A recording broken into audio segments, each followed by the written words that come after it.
Mariners dropped game one of their three-game series with the San Diego Padres last night. Look to get things turned around tonight when they send Emerson Hancock to the hill, who's been a very pleasant surprise for this rotation. You can catch all the action of this one, game two, coming your way, 5:30 pregame, 6:40 first pitch. Seattle Sports on 7:10. Meanwhile, a couple of finals on the day. Took 10 innings, but the Diamondbacks got it done. They beat the Orioles 8-5. It was the Cardinals over the Guardians 5-3 in St. Louis. And the Twins fall at home to the Boston Red Sox 9-5. Snapshot brought to you by Miller Lite. When it's game time, it's Miller time. This hour is brought to you by Legacy Group Capital's Northwest Fund. From the Quantum Fiber Studio, this is Wyman and Bob. On Seattle Sports. Streaming live on the Seattle Sports app and at seattlesports.com. Now, here are your hosts, Dave Wyman and Bob Stelton. Some people, the panic is set back in, Dave. Some people, after one game, said, see? Oh, really? Told you. Is that what happened? Told you not to get excited about that Mariners offense, you moron. We've got a new one, Mike. The relief pitcher. Oh, yeah. We have a great one. Morahone.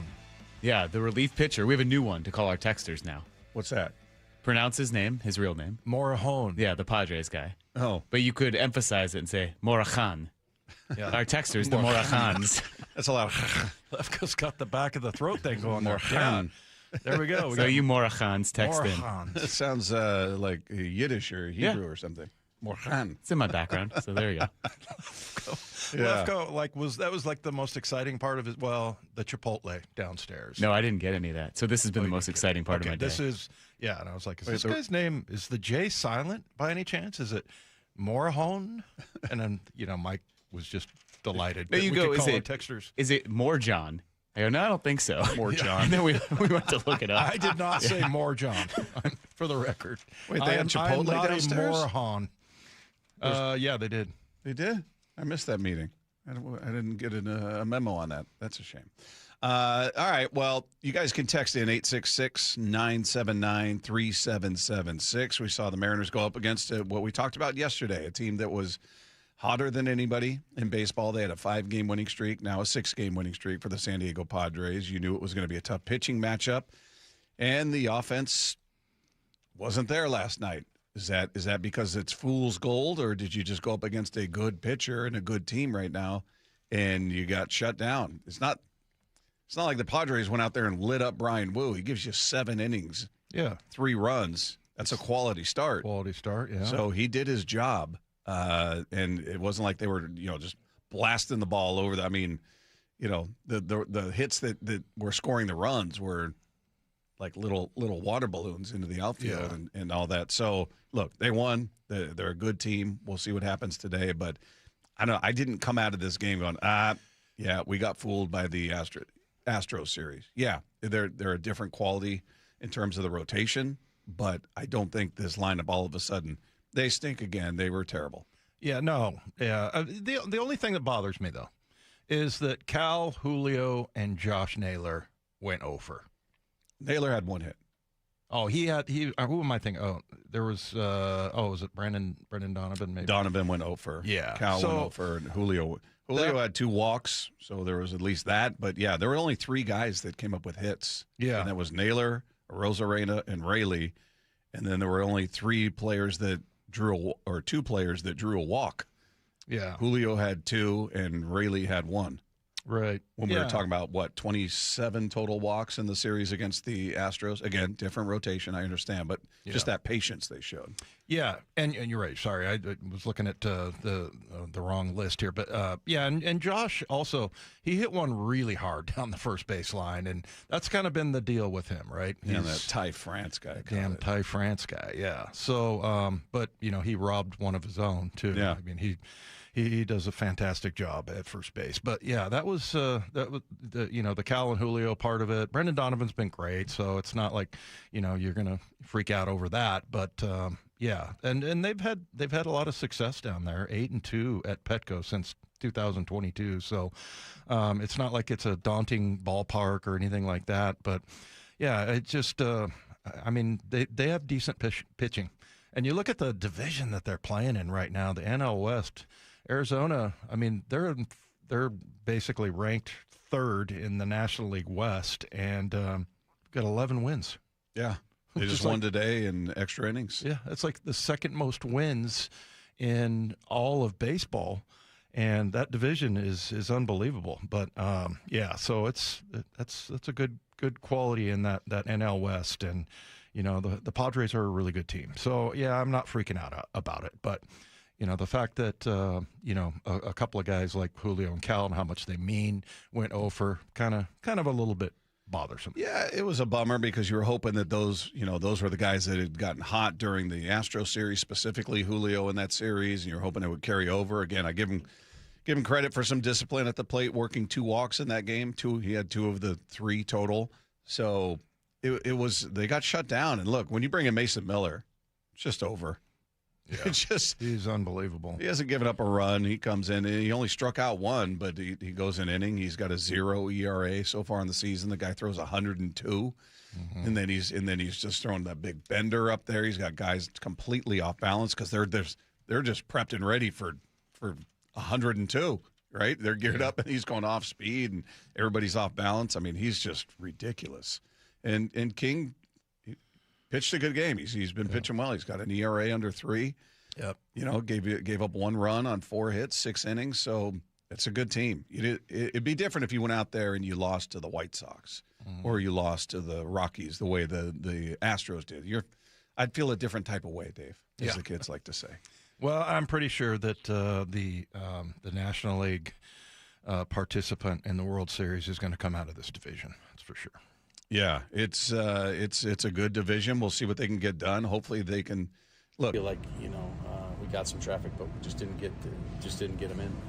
Yeah, a little bit of they left 6 on base. They were 0 for 2 with runners in scoring position. Meanwhile, the Padres left 7 on base. They were 3 for 9 with runners in scoring position. Mm-hmm. So you got beat. It's one of those games you look at and go, well, I hate watching the team lose. I'm not making any excuses.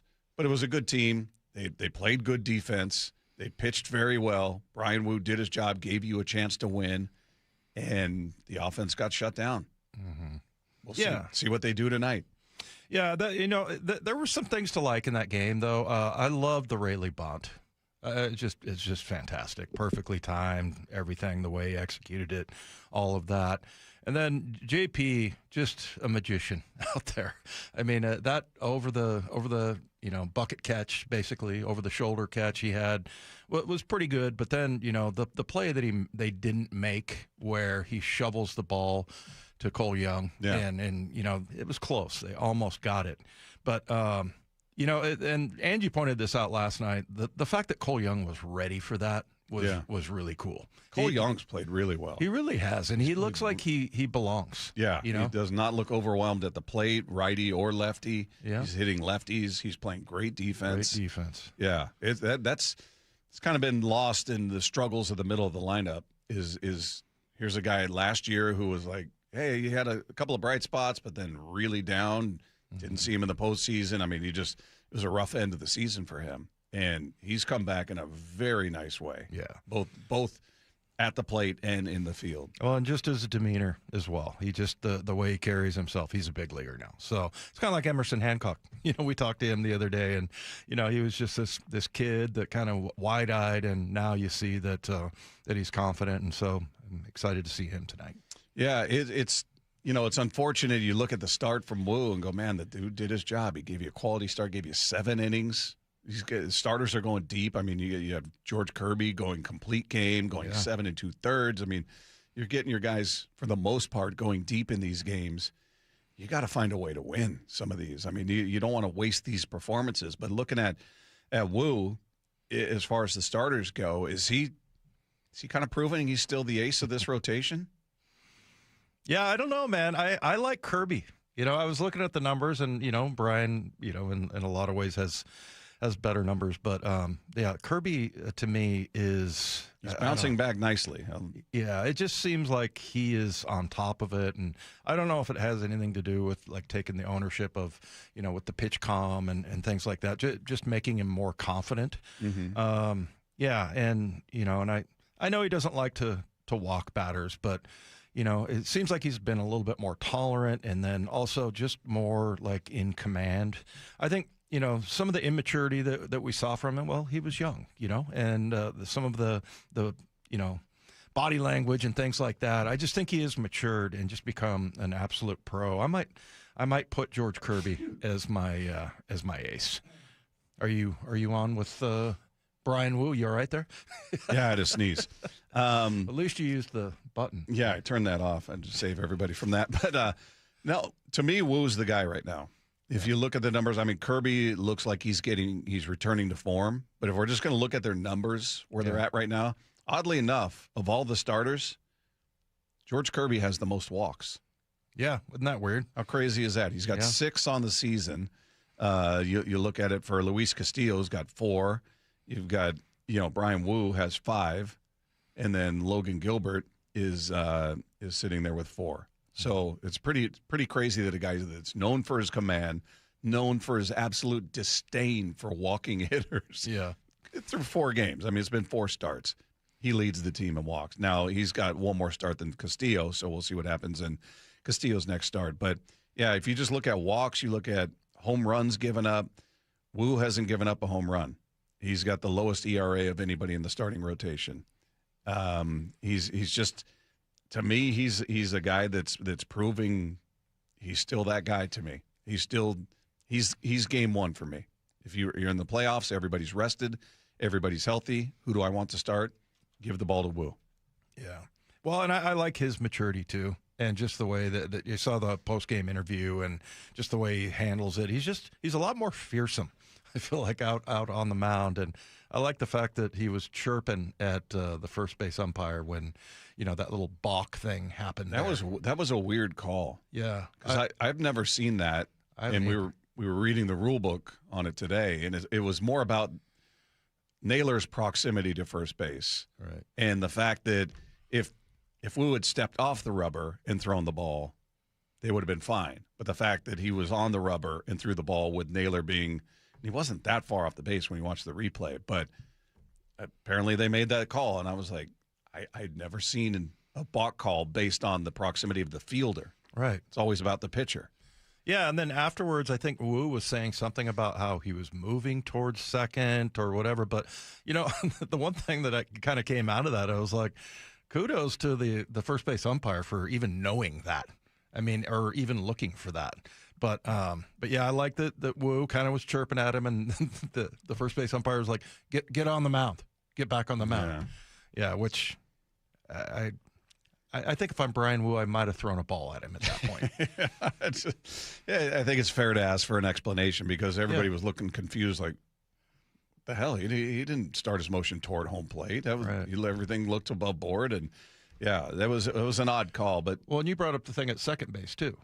Yeah, that like if you throw fake throw down there, that's yeah. But those guys, I guess, the fact that they're off the rubber. At that point, when they fake the throw, you see it all the time. Fake the third. Yeah, they don't actually throw the ball; they're just trying to get the runner to go back. But yeah, I guess it's just his connection to the rubber on there, and based on proximity of Naylor, was the reason they made the call, which was odd. But Dan Wilson, after the game, just talking about how he really liked Wu's approach to that Padres lineup. Yeah, I mean, again, his pitch count was low. I thought he was, like we talk about attacking the zone and making them swing early. I thought, especially, even after they scored the 3, he went right back out there, and I give him a lot of credit. He continued to attack the zone and get himself into good pitchers counts, and they were swinging, they were making quick outs, and it allowed him to get much deeper. Yeah, I mean, I thought he gave up 3 runs. You don't love to see that, but he gave you 7. He gave you a quality start. That's what you want. That's what you want out of your starters. Every starter does that. You're going to win a lot of games if your offense can just scratch out a few runs. They got shut down last night offensively. And talked about defensively, the team played well. You got the pitching, you got the defense, but here's Dan talking about that defense. Yeah, I mean, again, we've talked a lot about Cole and how he has played second base and what he has done, and Nails plays such a solid first base over there. I thought JP, flipping that ball to Cole, that was a really nice play up the middle. Defensively, guys taking care of the ball, and I think gave Brian a good lift behind him. Yeah, that's got to give you so much confidence when you're on the mound. You see guys making plays like that. It's just so. And I think it was Laureano that hit that one. But yeah, I would think gives you a lot of confidence. And Cole Young, like we talked about earlier, we don't even think about him anymore. I mean, that was something in spring training. We're like, okay, this is a big question mark here, and yeah, it's been pretty quick that he's gotten settled in there. Yeah, somebody saying they feel like Wu melted down after being called on the balk. That he totally overreacted. And then they said, I didn't see it on TV, but something about Wilson having to run out there and restrain it. He didn't restrain him. He wasn't being held back. You didn't see it, so. Well, he was smiling the entire time. Well, yeah, he was smiling after the ump was saying, get back out there. He was turning around smiling. So yeah. You've got the wrong impression. He did not melt down. He did not have to be restrained. Nobody grabbed him and held him back. I think it was fair because everybody on the field was confused. They're all looking like, wait a minute. What the hell just happened here? Yeah. So it was he was looking for an explanation. Well, I'm curious what it sounded like. He was probably listening to Rick and Gary, but there was at no point you saw the expression on his face, and I thought he might get pissed and maybe continue to argue with him, but he did the right thing and just kind of turned around smiling and moved on. Yeah. 206 says the pressure of the Vedder Cup got to them. Yeah, that's it. That's a pretty cool guitar, by the way. Have you seen that? I saw in the beginning of the broadcast, and Julio was acting like he was playing it. But yeah. it's a really cool looking. They got the plates on there to engrave who won, and the Mariners got the first one, and there's a bunch more on the body of the guitar. So yeah, we'll see. We'll see what happens. What's Eddie Vedder? He has some kind of connection with San Diego. Yeah, he was from there. Okay. Yeah, just like me. That's where he was when they sent a tape out to him, and he put his magic on that tape. They said, we found our singer. So then he became a Seattle guy. Oh, is that right? Yeah. Oh, that's cool. Yeah. I wonder if he and I may be born at the same hospital. I wonder if he knows of your Worcester High legend. You think if you asked him about Worcester High, he would know that this guy from San Diego made a name for himself in Reno, Nevada. Worcester High School. Oh, I'm sure he would. All those San Diegans are proud of their brethren out there. San Diegoans. San Diegans who go out there and make good in the world. So, yeah. But the Vedder Cup is on the line. And, by the way, for that guy, again, there was nothing close to a meltdown that happened out there. I don't know what you heard on the radio or what you were told. That couldn't be more off from what happened. The 253, actually, we were talking about this, that he said, I wonder if the Altuve pickoff made the ump start looking a little bit closer, because he did kind of a deke move over there, right? Naylor did. Yeah. So I wonder if I think that was a discussion we had in the sports pit there with Zach and Cam, that maybe that, and so yeah, I think that might be a thing. 253. Who knows? I mean, he was closer to the base, so I guess he was fine in that instance with Altuve. He did make a move like he was going to go to second, moving away from first, then went back. But yeah, that was just a hell of a play. Meanwhile, quickly, this from Jordan Schusterman, who was on with Bump and Stacy, and they were just talking about Wu's ability to go deep in these games and how important that is for the Mariners. He's so fun to watch, and I know that last night was maybe not his best work, and yet he still goes 7 innings, right? You look up, and for him to be that efficient to get through 7 innings is just huge, and that has a compounding effect also. I mentioned that I've been impressed with the bullpen, but it was very clear last season that those guys were pretty taxed by the end of the season, and anytime your starter can cover the 6th, cover the 7th, even cover the 8th, even in a loss, that can pay dividends at maybe even today. Yeah. I mean, that's the other part of it. When Kirby goes complete game and the loss, he goes 7 2/3. Here he goes 7 with Brian Wu. You're saving your bullpen. and you didn't have to throw any of your leverage arms out there. He put you in a position to win that game. He did his job. Yeah, was it his best game of the year? Was he as sharp as he's ever been? No, but he still was able to get through 7, save your bullpen, and keep you in the game, and give you a chance. And that's all you can ask from your starter. Yeah, absolutely. And and that's one thing you got to give credit to San Diego. They're fourth. Hold on a second. Yeah, they're fourth as far as quality starts go. Yeah. So I mean they're doing the same thing over there, and yeah, it's just he's right. I mean the bullpen was definitely taxed at the end of the year. All right, let's take 2. Well, actually, speaking of that, the Mariners are going to face right-hander Randy Vasquez tonight. He's got a 7-pitch mix. He's only allowed 2 runs this season, struck out 19, and walked only 4 in his 3 starts. So you're saying it's going to be a big night for the offense? Big night for the offense. For both offenses, maybe. Yeah, they're going to have their work cut out for him. This is a hell of a pitching matchup. So him versus Emerson Hancock, and it sets up to be a low-scoring game, which means we'll probably come in tomorrow and talk about a Mariners 7-5 win or something like that. Number 6 team in ERA right now, so yeah, can't say enough about their pitching, and this looks like it's going to be a little bit tougher. Like I said, we've had some good success down there since 2022, 8-2 down there, but yeah, this is going to be a tough one. I'm trying to think of like what I'm gonna if we lose the series, how am I going to feel about this? It just kind of depends how they lose, so we'll see. Well, a trend of signing young shortstops to big extensions has continued. Today, the Tigers announced an 8-year, $150 million extension for their top prospect, Kevin McGonigal. Did make the team on their opening day roster, so he's played in all 17 games, but he's played in just 17 games in his MLB career. Pretty crazy. I mean, Colt Emerson's got that deal. He has yet to play a game at the big league level. We saw what was happening with the kid in Pittsburgh. Now you're seeing this with McGonigal. You've seen it now with Emerson. I think it's smart business if you've got that level of belief in your prospect. If you're looking at that player going, this is as sure a thing as we've got, where it's going to end up being a cheap contract if these guys live up to their billing. It'll end up being a bargain in baseball dollars. Boy, I'll tell you what, that's for your owner, and look, nobody feels sorry for the owner, but no, that is a big decision right there, because that can go south in a hurry. Take 2 is brought to you by Swedish Cyberknife. Treat prostate cancer with Swedish Cyberknife. Swedish.org/cyberknife prostate. He broke down the entire draft, so we'll get Josh Edwards of CBS Sports to weigh in on it with us. He's going to join us next. It's Wyman and Bob. This is Seattle Sports on 710. After reaching the NFL's mountaintop, the Seahawks win Super Bowl 60. The work continues for the Seahawks to keep the foundation strong.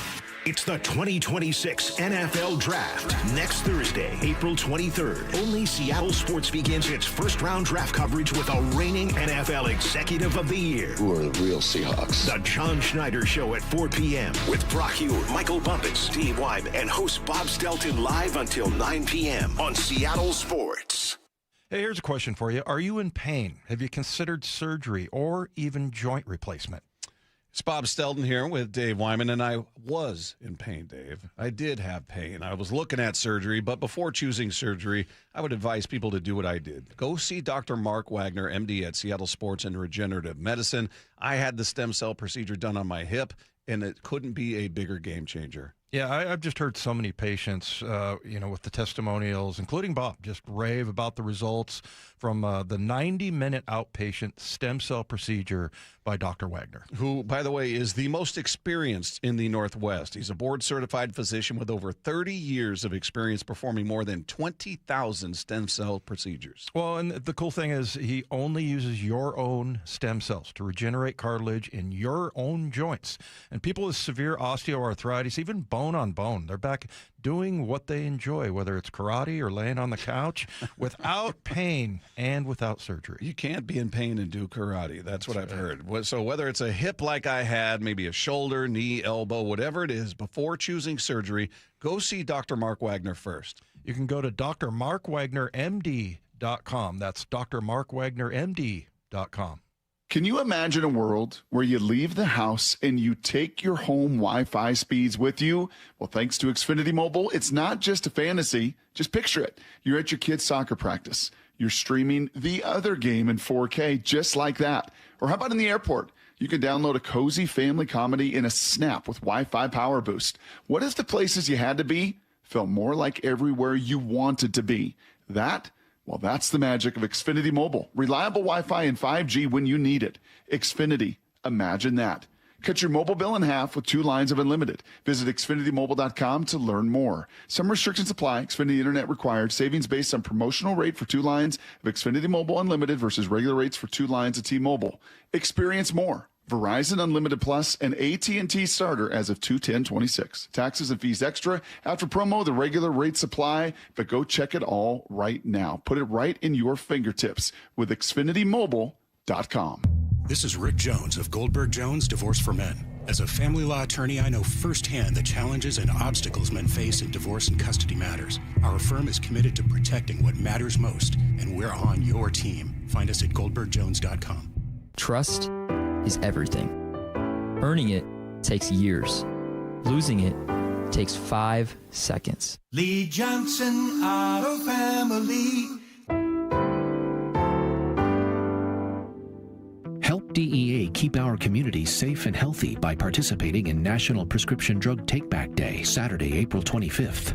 Take action right in your own home by cleaning out your medicine cabinet of unneeded medications. Keep them safe, clean them out, take them back. Find a collection site near you at DEATakeback.com. Do your part to lower overdose deaths and prevent prescription drug misuse before it starts. That's DEATakeback.com. I know that hiring can be challenging. You need someone to match your role perfectly. Well, now you can meet them fast on ZipRecruiter. Build your team, build it sooner. Meet your match on ZipRecruiter. Just head to ZipRecruiter.com/free right now to try it for free. That's ZipRecruiter.com/free. Meet your match on ZipRecruiter. Try it free. Mariners and Padres tonight in San Diego. First pitch at 6:40. Pregame at 5:30. Hear every pitch live for free on the Seattle Sports app. And we're back. The big headline today. Your Washington Credit Union, WSECU, has done it again. 5 straight years as Forbes' best in-state credit union. That's a dynasty, Rick, like 5 straight championship rings. Or 5 seasons hitting 400, Steve. Holy catfish! If you want a team that wins year after year, join your Washington Credit Union, WSECU. Details at WSECU.org. Spring is the perfect time to make improvements that protect and add value to your home. Hi, Justin Shirley, CEO of State Roofing and Exteriors. For decades, homeowners across the Pacific Northwest have trusted our team for roofing, siding, windows, and custom decking. This spring, save up to $3,000, or qualified homeowners can take advantage of 0 down, 0 payments, and 0 interest up to 24 months. Call 866-ROOF-ROOF or visit stateroofing.com today to schedule your free estimate. Hey there, Dawn Riley with Olympic Hot Tub. Ready to create your home wellness retreat? Whether you love a relaxing session in infrared or traditional steam heat, we have the perfect Hilo sauna waiting for you. Up your wellness game by building your own contrast therapy studio, featuring a new sauna and our amazing Vigor cold plunge. Buy both and save up to $5,000. Savings end April 30th. OlympicHotTub.com. Better you, better life. Olympic Hot Tub. Well, spring is all about getting ready for summer, isn't it? Hey, Brock Heward here, and working out in your own home, well, it is the best. We've been doing so for years, and you can allow Top Fitness to create your own home gym. And right now, get spring special financing with 0% interest for 12 months, plus mention me and receive an $150 credit towards any purchase over $1,000. Spring is here. So go get into Top Fitness with locations in Tukwila, Linwood, and Bellevue, or simply visit topfitness.com for more info. This hour is brought to you by Legacy Group Capital's Northwest Fund. Wyman and Bob. From the Quantum Fiber Studio. Weekdays 2 to 7. On Seattle Sports and 97.3 FM HD2. Next week, The NFL Draft will be broadcasting live from the VMAC. We'll be out there. The Seahawks' first pick is currently at number 32. You just called the Seahawks the Mariners? I did. Yeah, I did that earlier. Yeah. Well, it's Mariners season. But we'll be in Seahawks mode. No problem. But, we keep hearing about this draft and how it's not a good draft. There's not a ton of talent here. But here's a guy who would know a thing or two about this. He's done a full 7-round mock draft. He's gone through every round. And he is with us on the Emerald Queen Casino Sportsbook Hotline. He is CBS Sports Draft Analyst. Josh Edwards is here with us. How are you, my friend? Doing well, yeah. When you hear somebody else say that you did a 7-round mock draft, it doesn't sound nearly as cool as what you make it out to be in your head. But I'm as excited to get to draft night as I'm sure you all are. So excited to be on with you. Well, thank you for that. We appreciate you taking the time. And before we get into who you have going where and what the Seahawks may do, just overall, in totality, it seems like that has been what I've heard from all of the draftniks out there, all of the analysts, that this is just not a very good draft. Do you agree with that? To an extent. I mean, on the surface, it does not look like it's going to be one of those drafts that produces several all-pro caliber players or future Hall of Famers, but if you remember, there was a narrative last year that it was a relatively weak draft as well.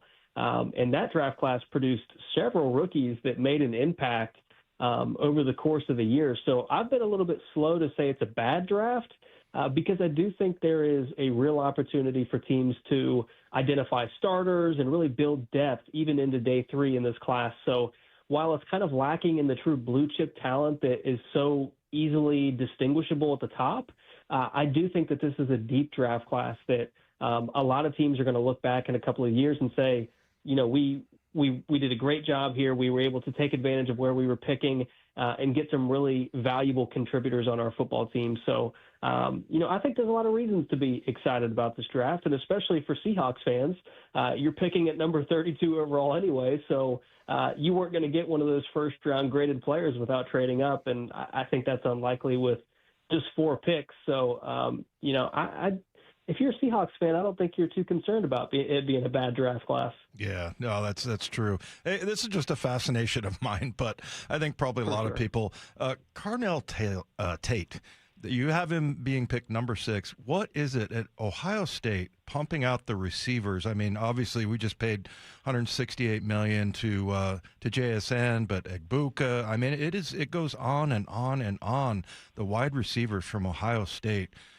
How does this guy match up?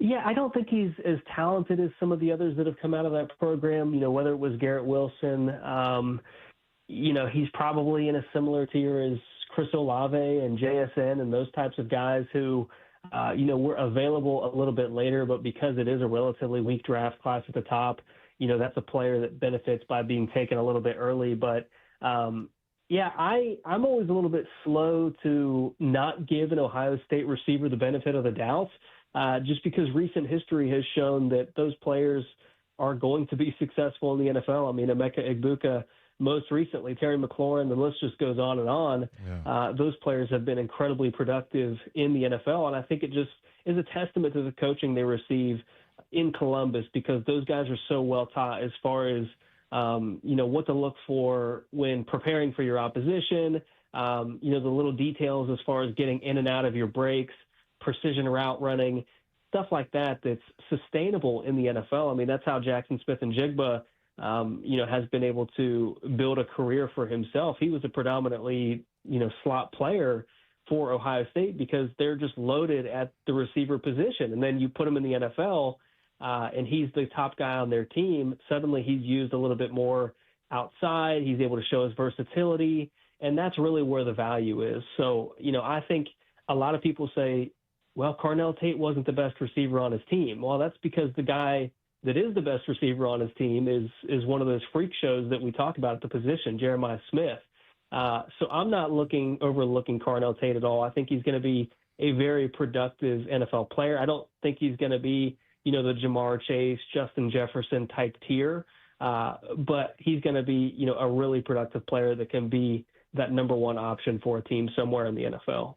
In your mock, you've got Fernando Mendoza going number 1, which everybody has, and I think that'll obviously be true. But what I've heard from a lot of the experts out there is saying, yeah, he's good, but if he were in last year's draft, he'd be behind Jackson Dart. He'd be behind Cam Ward. He'd be behind maybe Tyler Shuck. Do you agree with that? That they're sort of just portraying him as the best of a really weak crop of quarterbacks. I don't necessarily agree with that.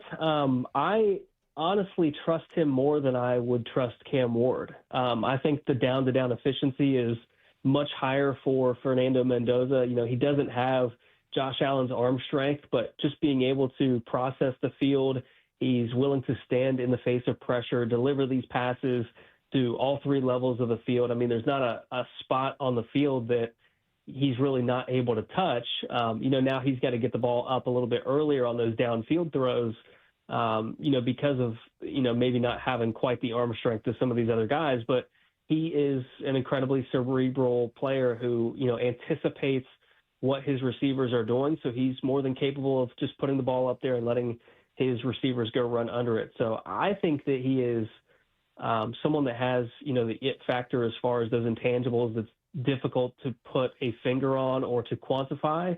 And I think you do see the requisite athleticism, arm strength that it takes to be a successful NFL quarterback. I'm not saying he's, ever going to be in that tier of Patrick Mahomes and Josh Allen. I just think that those guys are really unique, incredibly athletically gifted. But he is more than capable if you surround him with a quality supporting cast. You put him in a system that is going to allow him to succeed, which we've seen, Sam Darnold and the way that he's been able to distribute the football. I think it takes a little bit of the stress off the quarterback. I think to surround Mendoza with a situation like that, if you allow him the time it takes to adjust to the NFL, I think he is a player that can be a top 10, top 12 quarterback any given year, just because of how he approaches the game and his professionalism and the way that he prepares.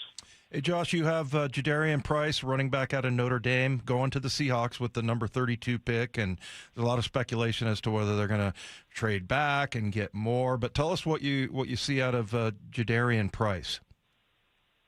Yeah, first of all, I think, if Seattle is presented with a deal to move down, I think that's what they would ideally like to do. Having only 4 draft picks, being able to move back a little bit, pick up some additional draft capital, and still possibly get the player that you would have taken at number 32 overall is the best possible outcome if you're John Schneider. But, I think their willingness to sit out the free agency market and just kind of watch how everything transpires leads me to believe that, they've got a plan in place, whether that's Jadarian Price or somebody else. And I'm wondering if they are just comfortable taking that player at number 32 overall. But speaking to Price specifically, he has relatively good size for the position. He's explosive. He can break his feet down in space and leverage defenders. He's got the burst to really make those defenders pay for breaking down in space. One of the criticisms has been he's just not really been used that much on third down. And that's because Notre Dame had one of the best third down running backs in the nation with Jeremiah Love, who, of course, is going to be the first running back taken, a potential top 5, likely top 10 overall pick. So it's hard to knock him that much. I think in the small sample size that we have seen from him, there's a little bit more that maybe you can tap into in terms of his potential. So 32 is probably a little rich for me, but if you're Seattle and, that's the path that you go down, I think it makes a lot of sense for them just because from a value perspective, letting Kenneth Walker walk and still not necessarily downgrading at the position, I think is good value for Seattle as they look to rebuild this Super Bowl roster. I think, replenishing the guys that you've lost is probably what they're going to try to do throughout the course of this draft. Hey, Josh, quickly before our break here, just looking at position groups, obviously the Seahawks are in the market for a running back, maybe some cornerbacks. How would you rank them just in terms of strength in this draft? Running back, cornerback, quarterback, everything. How do you see it playing out? I love the tight end group. I don't know that Seattle is necessarily going to be in the mix because they've addressed that position in the last couple of years. But, specifically speaking to running back, I think it is one of the weaker positions in this draft class alongside quarterback. Defensive tackle probably lacks those blue chip players that we're talking about earlier. But, once you get into day two, I think there's some options. Cornerback is one of those positions that I think you can find good players on day two and possibly some guys with traits into day three. I mean, somebody like Devin Moore out of Florida is somebody that I think would jump out to the Seahawks just because of his frame, the way that he plays the position. He's somebody that could be available on day three. Julian Neal from Arkansas, just a couple possibilities if they decide to take the running back early and wait on cornerback, which is part of the discussion here. You kind of weigh the potential packages that you're able to put together throughout the course of a draft. And if you see that running back is weak, you can take that player first and then still feel comfortable with some of the options that may be available to you later at a different position if you feel that group is deep. So that could absolutely be part of the strategy that the Seahawks and John Schneider are trying to employ this next week. Josh, thanks so much for the time. Great stuff. We appreciate it very much. Yeah, of course. Always a pleasure, guys. Thank you. Thanks. There you go. There's Josh Edwards, CBS Sports draft analyst. If you guys didn't catch all of that, you can find it on the podcast page after the show at seattlesports.com. Meanwhile, there's an interesting debate that played out earlier this week, and we're going to weigh in on that coming up next. It's Wyman and Bob. It is Seattle Sports on 710. You can stream every pitch of every inning of every game all season long. Oh, and it's completely free. It's a tremendous catch. Only on the Seattle Sports app. That's right. The free Seattle Sports app puts every single Mariners game right in the palm of your hand. On a platter, come and get it. One app, every game. Plus the latest Mariners news, insider access, video, and podcasts. Holy smokes, what a play. Pretty awesome, right? Just like the Mariners. Well, I know a lot of you out there like me have readers with you at all times, and if you don't, it's a problem. Whether you're in a restaurant, whether you're just trying to read texts on your phone, you're in a store reading labels. I got tired of it, so I had to do something about it, and I went to the right place. Look, when you add King LASIK and K2 Vision together, you get freedom vision for every stage of life. LASIK and EVO ICL from King LASIK gives you freedom from glasses and contacts. Refractive lens exchange from K2 Vision RLE, that adds extra freedom from readers and cataracts. And I'm telling you, it's one of the best decisions I've made in my life. No more readers. So if you're somebody that struggles with distance vision or up close vision, you need reading glasses, K2 Vision RLE could be your perfect and your permanent solution. And on top of that, you'll never develop a cataract. With over 400,000 procedures done, Doctors Kopstein and King are two of the most experienced vision correction surgeons in America. So whether it's LASIK, EVO ICL, or RLE, trust the most experienced team of doctors with all of the data to recommend the very best procedure for you. Schedule your free Zoom consultation today. Just go to K2VisionRLE.com. King LASIK and K2 Vision RLE. No glasses, contacts, readers, or cataracts. That's K2VisionRLE.com. And this week's First Mark Challenge victory goes to Lonnie. Lonnie, why did you call First Mark Insurance? We've been with the same insurance company for over 32 years. And my husband said, come on, let's at least try it. And that was the smartest thing we ever did because we saved thousands, literally thousands a year on our insurance. They improved it. It cost me less, and it was a higher value. I can't say enough good things about Scott because everything that he said he'd do, he did. What do you tell your friends they can expect when they make the call to First Mark? An easy, profitable, and actually pleasant call. They genuinely are trying to help you, and you can't beat that. We were silly to wait so long. A couple other friends that have called, too, they said, why didn't you tell us about this sooner? You see, Lonnie did it. My family did it. You got to do it, and it's totally free. Go take the First Mark Challenge today. See how much they can save you and how much better your coverage will get. Maybe you will be our next First Mark Challenge victory. Go to firstmarkinsurance.com. Do you need a new roof? Then trust your neighbors at 3 Tree Roofing to get you taken care of this spring. Schedule your free estimate at 3treeroofing.com and secure $500 off your roof replacement. Right now, you can still take advantage of spring pricing and beat the summer rush. 3 Tree Roofing, your Puget Sound roofing experts. Upgrade your comfort and cut energy costs with Lake Washington Windows. Get 20% off energy-efficient windows and doors, plus $1,000 off whole home projects. Enjoy 18 months, no payments, no interest. Schedule your estimate by April 15th at lakewashingtonwindows.com. Have a troublesome tree in need of removal? P&D Tree Service is up to the task. Local experts in tree removal for residential and commercial. If it's 1 tree or 15 trees, close quarters or land clearing, call P&D Tree. They'll get the job done safely and quickly. turning multi-day jobs into a few hours, saving you time and money. They'll clear trees away from homes to help you save on home insurance. They specialize in large tree removal. Ever see a tree removed by crane? pndtreeservice.com. Meet the company electrifying the marine industry. ARC, a fully electric boat that feels like a luxury EV. Significantly less maintenance and service, ARC is built to be as easy to operate as it is to maintain. Featuring heated seats and seat backs, a large display, easy handling, and impressive kick. You have to see it and experience ARC for yourself. Book a demo. They'll pick you up on Lake Washington, Lake Union, or Lake Sammamish if you can't come to them in Kirkland. Go to arcboats.com/demo. ARC. You have to see it to believe it. Mariners and Padres tonight in San Diego. First pitch at 6:40. Pregame at 5:30. Hear every pitch live for free on the Seattle Sports app.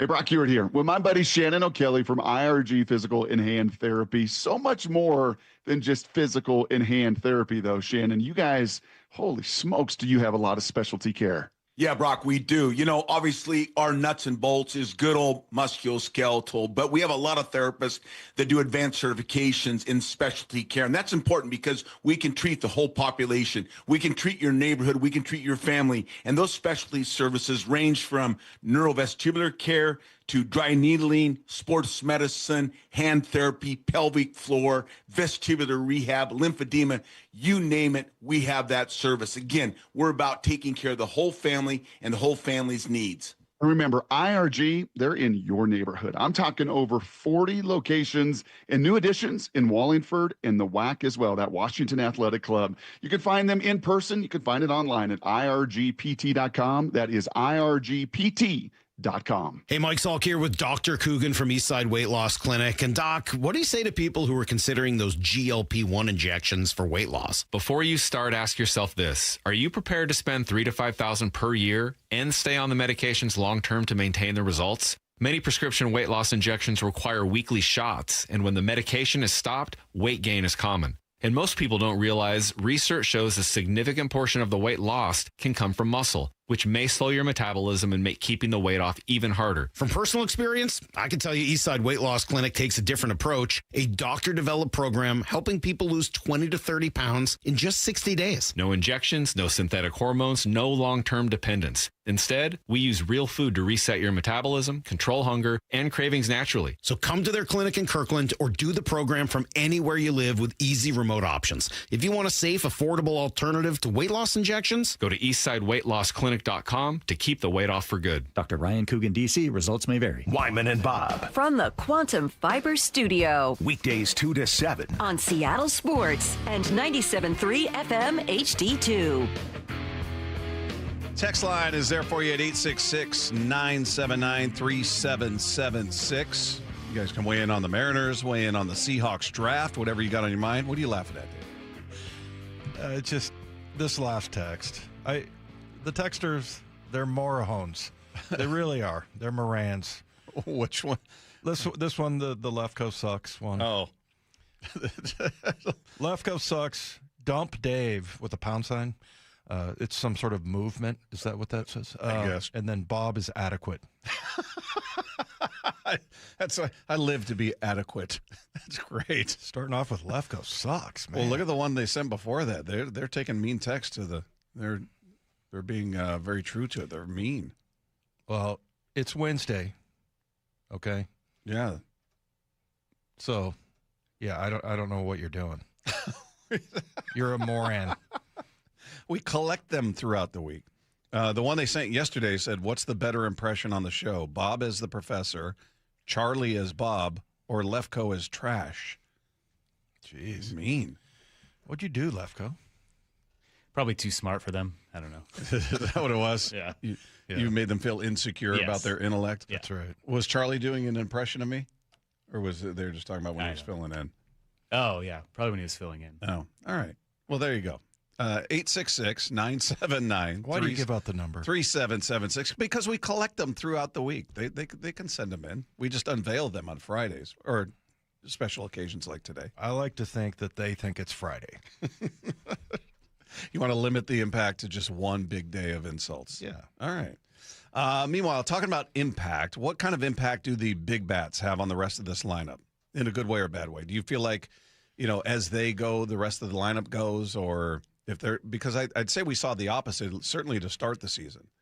The bottom of the lineup was getting it done. Yeah. It was Raley early. It was Canzone early. It's Cole Young early. And, we were all looking at Cal. We were all looking at Julio. We're all looking at Naylor going, all right, you guys going to jump in here?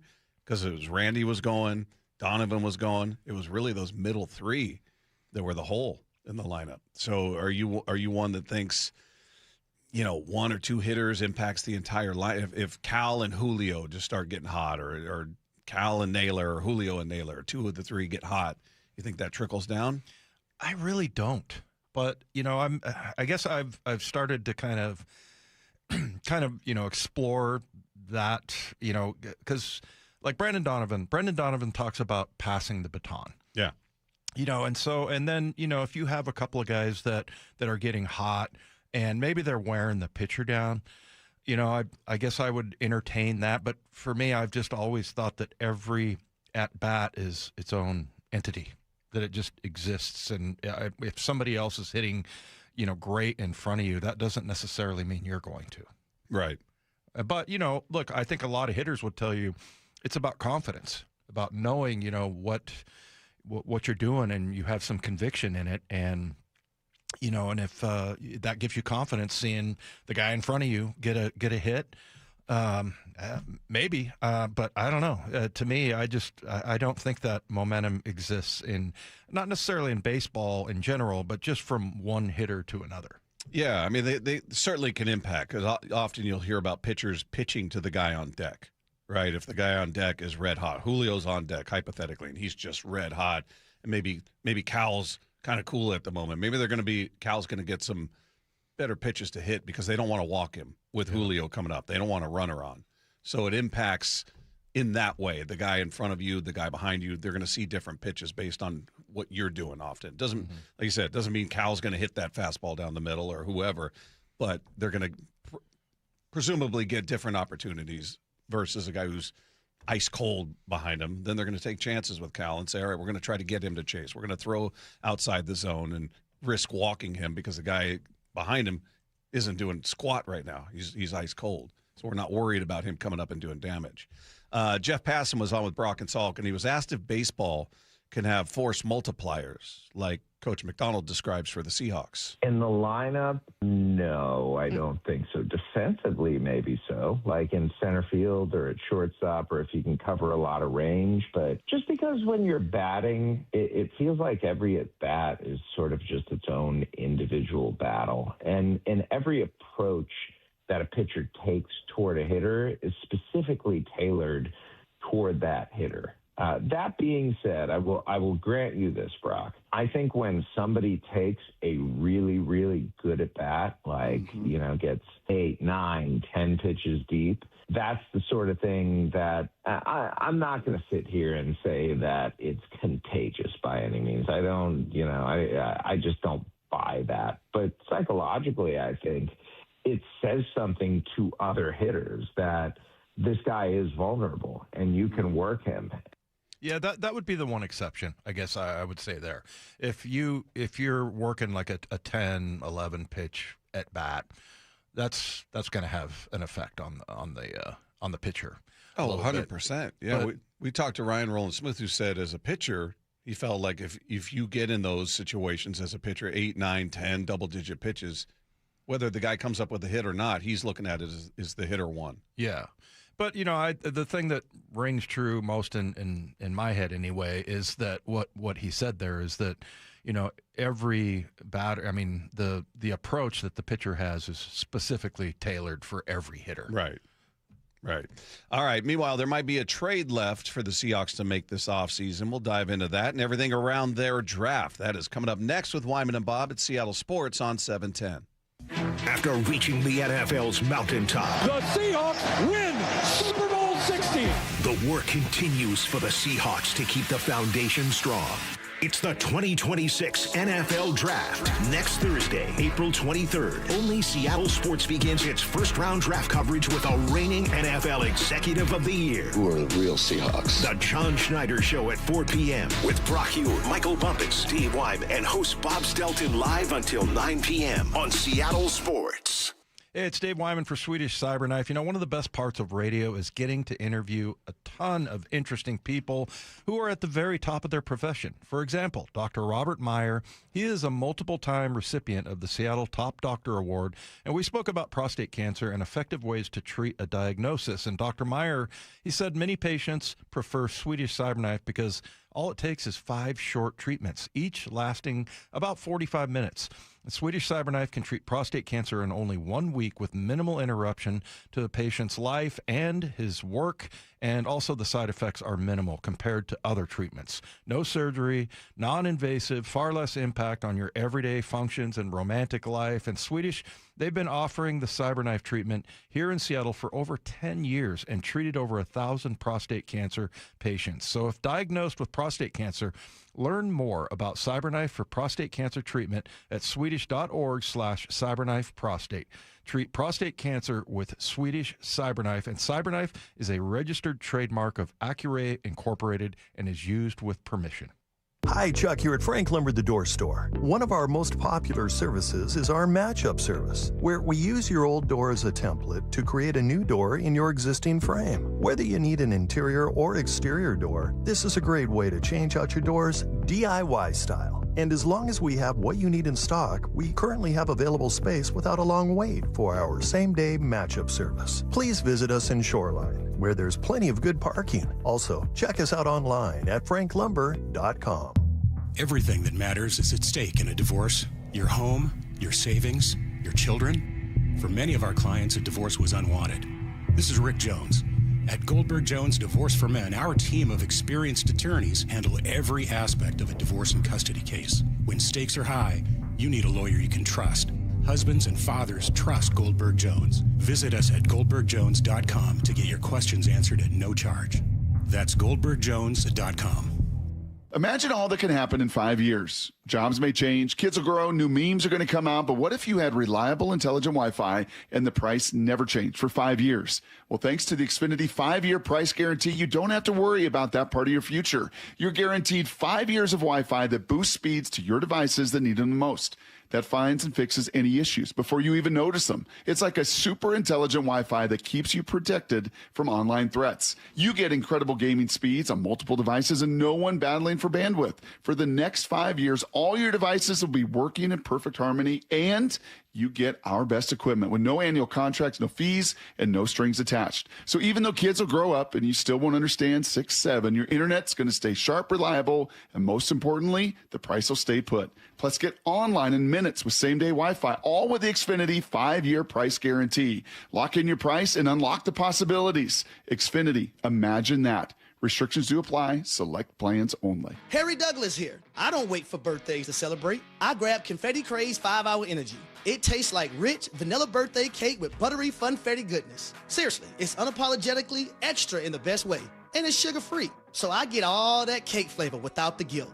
It's tiny, portable, and ready for whenever I need a quick boost. I keep one with me because you never know when you'll need a little party energy. The Funfetti flavor is back on 5hourenergy.com or on Amazon. Crack open a Confetti Craze 5-Hour Energy shot today.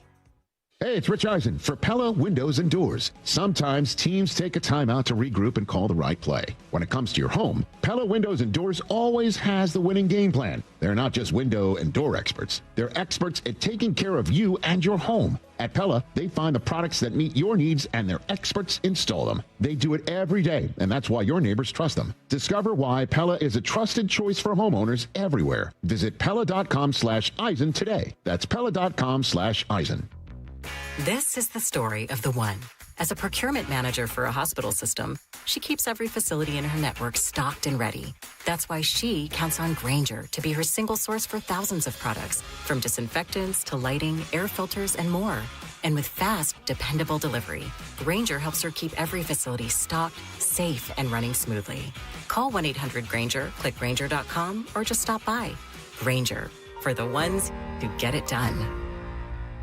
I'm Ed Evans, CEO of Consumer Cellular. No, we're not one of the big guys. Truth is, we don't want to be. If you're over 50, Big Wireless probably has you paying for more data than you might need. You could be throwing away thousands over a lifetime. Our entry-level data plans start at just $20 a month. And for a limited time, switch and get your second month free. Call 1-888-FREEDOM, visit consumercellular.com or a store near you and get your second month free today.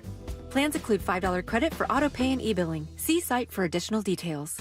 Let's go! This is Seattle Sports. Streaming through the Seattle Sports app. KIRO AM Seattle. KIRO FM HD2 Tacoma. Home of the Seahawks, Mariners, and everything Seattle sports. Seattle Sports Snapshot. Mariners offense got shut down in Game 1 of their series with the Padres. Game 2, they look to get things turned around. Good pitching matchup in this one. Randy Vasquez going for the San Diego Padres. The M's will counter with Emerson Hancock, who's got an ERA just a shade over 2 through 3 starts so far this season. 4 starts, excuse me. You can catch it all starting at 5:30 with the pregame show. 6:40 first pitch right here, Seattle Sports on 710. Meanwhile, a couple of finals on the day. The Diamondbacks got it done in 10 innings. They took out the Orioles 8-5, the final there. They improved to 11-8 on the season. Meanwhile, the Cardinals improved to 10-8, taking out the Guardians. 5-3 the final in that one. And the Red Sox getting back in the win column. They take out the Twins in Minnesota 9-5. Snapshot, brought to you by Miller Lite. When it's game time, it's Miller time.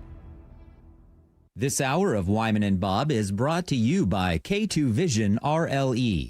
From the Quantum Fiber Studio, this is Wyman and Bob. On Seattle Sports. Streaming live on the Seattle Sports app and at seattlesports.com. Now, here are your hosts, Dave Wyman and Bob Stelton.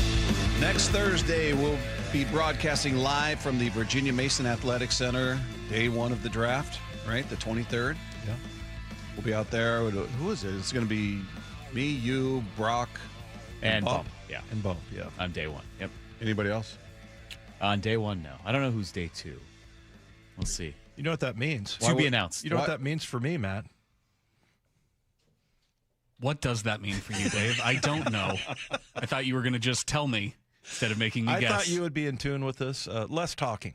Oh, less talking is always good. Yeah. It's always less of Dave. That's what you're looking for?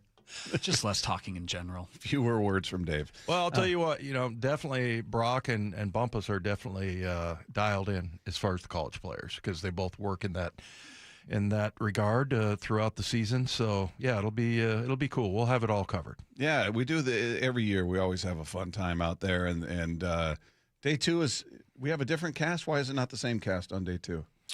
I don't know. I think it's not as important. That's does why. Brock not grace us with his presence? Yeah, he's 50 now. He can't handle 2 days in a row. Is that what it is? He needs 50, rest? Huh? Yeah. He needs rest. One day of talking, he's like, oof, I'm spent.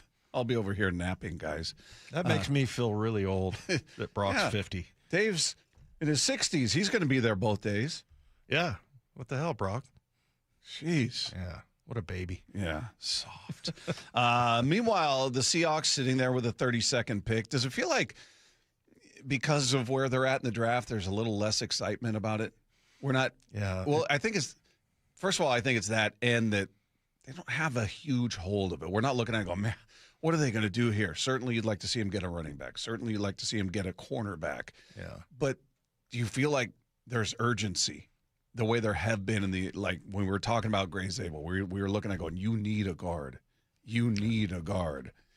When they went out and got Eamon Worry, you know, that was occupied. There were just more pressing needs, it feels like. And maybe it's because they won the Super Bowl. We feel like, they're fine. It doesn't mean you don't improve. Doesn't mean you don't bring in youth. And certainly you have some age on the team we'll talk about. But I don't know. Do you think that's kind of why the vibe is what it is? A, they're picking dead last. And B, more importantly, it doesn't feel they're pressing needs as we sit here? Yeah, you just won the Super Bowl. So, I heard Bumpus say this today that, what kind of offseason did the Seahawks have? They had a championship offseason. It was like you lost some players. You knew that was going to happen. And, and I think most fans, most Seahawk fans would like to see those 4 spots address the spots where they lost. They lost an edge rusher, they lost a safety, they lost a running back. So and a corner and a corner in Reek Woolen. So yeah, I don't know. It just seems kind of tailor-made. I would think that would be, if it works out that way, which I don't think it will. But if it works out that way, I think everybody's going to be just fine. It's like, okay, they addressed that. They won a Super Bowl championship pretty handily. And then, other than, the path to get there, having to go through the Rams. But, I mean, it's not as exciting. It hasn't been – it's supposed to be a crappy draft, I think that's the other part of it. I throw C. A, that they don't really have those pressing needs. B, they're picking last. C, it's not considered a great draft. Yeah. Doesn't mean guys won't turn into stars. That obviously we've talked about it a million times with Brock Purdy, Mr. Irrelevant, and Seahawks found Chris Carson in the 7th round, who was a very good back for a few years. So you can certainly find talent where the names aren't big. Yeah, no question. I mean, you look at some of the other running backs. I mean, there are other good running backs in the draft, and you look at that. We've been talking about this Jadarian Price guy. Thinking maybe, and our guy Josh Edwards, he had him.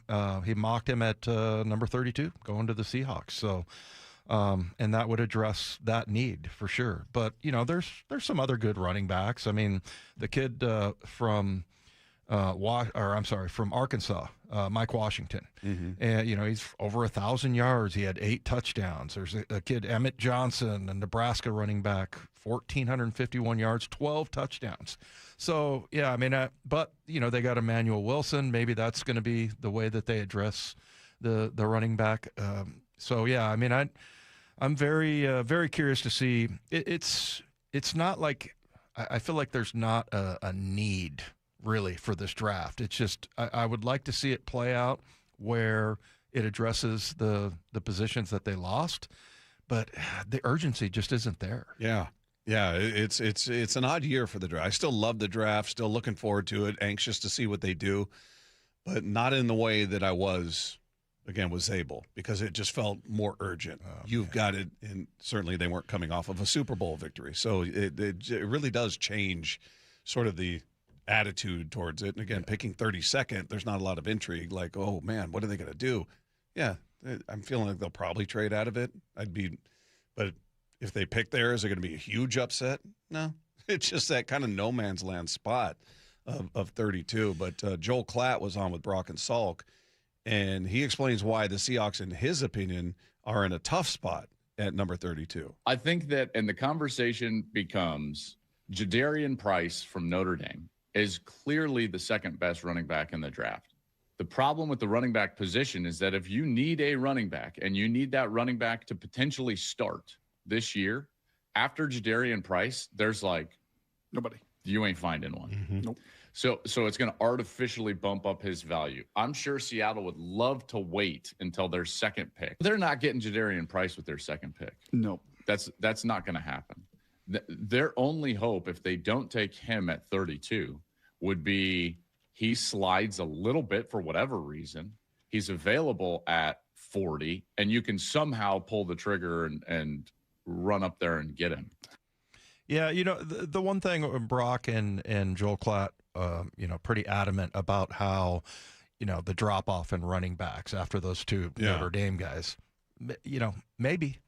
I mean, I don't think you can say that with a lot of conviction because, number one, you got a new offensive coordinator. He's going to want different things, and maybe one of these guys that I just mentioned that, they think is really going to fit what they do. Plus, John Schneider looks at things differently.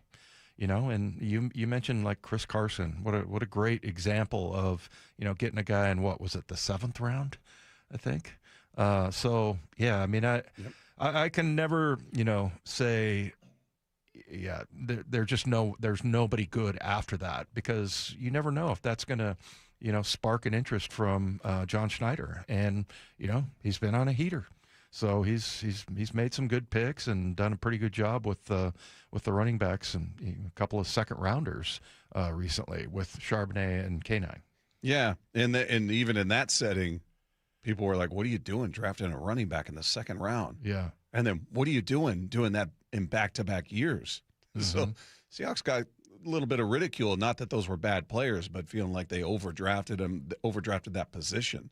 Yeah. So we'll see if they draft for need or if they just go, this is the best guy on the board at 32. We couldn't find a trade partner. We wanted to move out of it, but nothing was appealing. So our board says this guy is the best player available.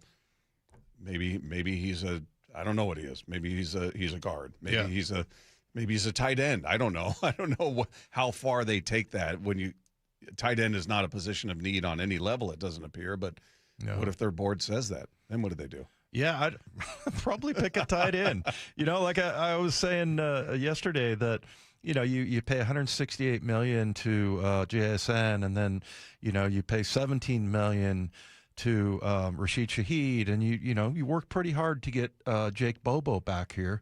Watch him draft a wide receiver.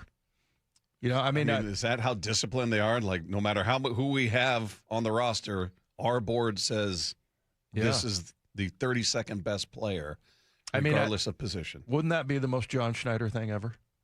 Yeah. And I think people would actually, I'm sure there would be some people that would complain, but, I really do think they adhere to that. But maybe, in this case, because they are pretty heavy at wide receiver, maybe in this situation they're like, okay, well, this tells us to trade out of this and try to move back and get somebody else. But yeah, well, it's like we were talking about like the safety, Kobe Bryant, losing him, and what a big deal that was, and he was a guy that I think everybody wanted to keep. But you still got Eamon Worry and you still got Julian Love here.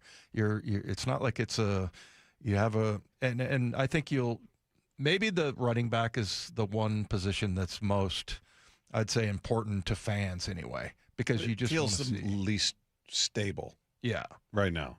Right. Because of the injuries to Charbonnet and McIntosh, who's never really been a part of it. We're talking about him like, well, you don't have him. You've never really used him. You don't. So, but you just throw in the fact that physically you're uncertain about his availability. Certainly the same is true for Charbonnet. You pick up Emmanuel Wilson, who didn't represent. It was a $2.1 million 1 year.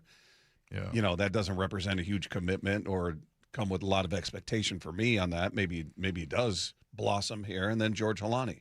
So it feels like the most uncertain group out there. But Joel Klatt was asked whether the Seahawks should draft for need or positional value with that number 32 pick. I think running back, because of how important Kenneth Walker was to that run and to everything that they do. Having said that, I think that there are really good absolute starters at edge and at corner. More specifically, based on what happens with the valuation of Ruben Bain and where he goes. Not that he would be available, but the more he gets pushed down, the more other quality rushers are pushed to them as well. So I think that's an indirect, impact of what Seattle might do and who's valued right there. Yeah, this Ruben Bain Jr. kid, watching him at Miami, he's pretty amazing. Pretty phenomenal. But I think it's interesting that he thinks that that's going to be some kind of an indicator there. But I just don't think, maybe it's D tackle. Yeah, that's another one that really I don't think you really need that. We'll see what happens with DeMarcus Lawrence and whether or not he decides to continue to play or not. But that Riley Mills, man, that guy at the end of the year was phenomenal. So they're really set there, and that was a late round draft choice there for him because he got injured his senior year. We don't know. That was a promising play that he made.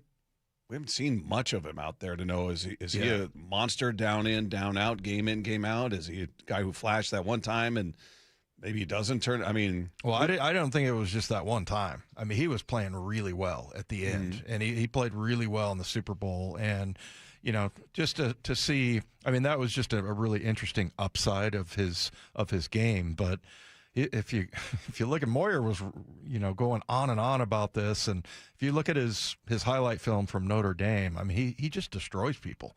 So that would be one of those positions. The reason I bring it up is because don't really need it there. Yeah. But, it might be who they take their highest pick wherever that is, whether they trade back or that's the number 32 pick. Well, moving on, looking at what's available beyond the draft, and you talk about, D-line, we're seeing this story about Dexter Lawrence and the Giants, and he wanted out, and they're supposedly working on a deal together, and now the story I saw last night that I sent to Lefko said that the contract talks have reached an impasse. And, Dexter Lawrence is a problem. That guy's a hell of a player. Yeah. Do the Seahawks need him? I'd sure love to have him. Is he a need? Yeah. Or is he a luxury item? No, he'd be a luxury item. I think, and that I was going to say that's how I would kind of portray the draft in general. But they have done a good job as far as, some of the mid-season trades and some of the veteran trades that they've gotten, like Leonard Williams and EJ is a great example. So, Rashid Shaheed. So they've done a good job. So they're not done once the draft is over, and that's one thing that you can actually look forward to with the Seahawks is that, they've done a pretty good job during the season. Yeah. As far as just getting some free agent acquisitions. Well, Mike Tannenbaum was on ESPN Radio, and he was talking about what he thinks is going to happen with the Giants and Dexter Lawrence. I think it's something, Randy, they're going to want to get resolved before the draft.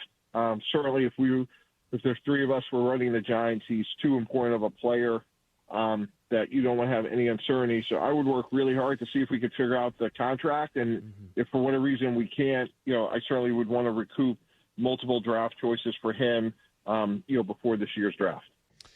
Yeah. Well, and we'll see what happens with him. I mean, I'm just sort of daydreaming about him in the Seahawks uniform because he's just such a problem. But he doesn't really – the Seahawks don't really have that pressing need there. You got Byron Murphy, who's a young guy there. You got Leonard Williams, who still seems to be at the peak of his powers.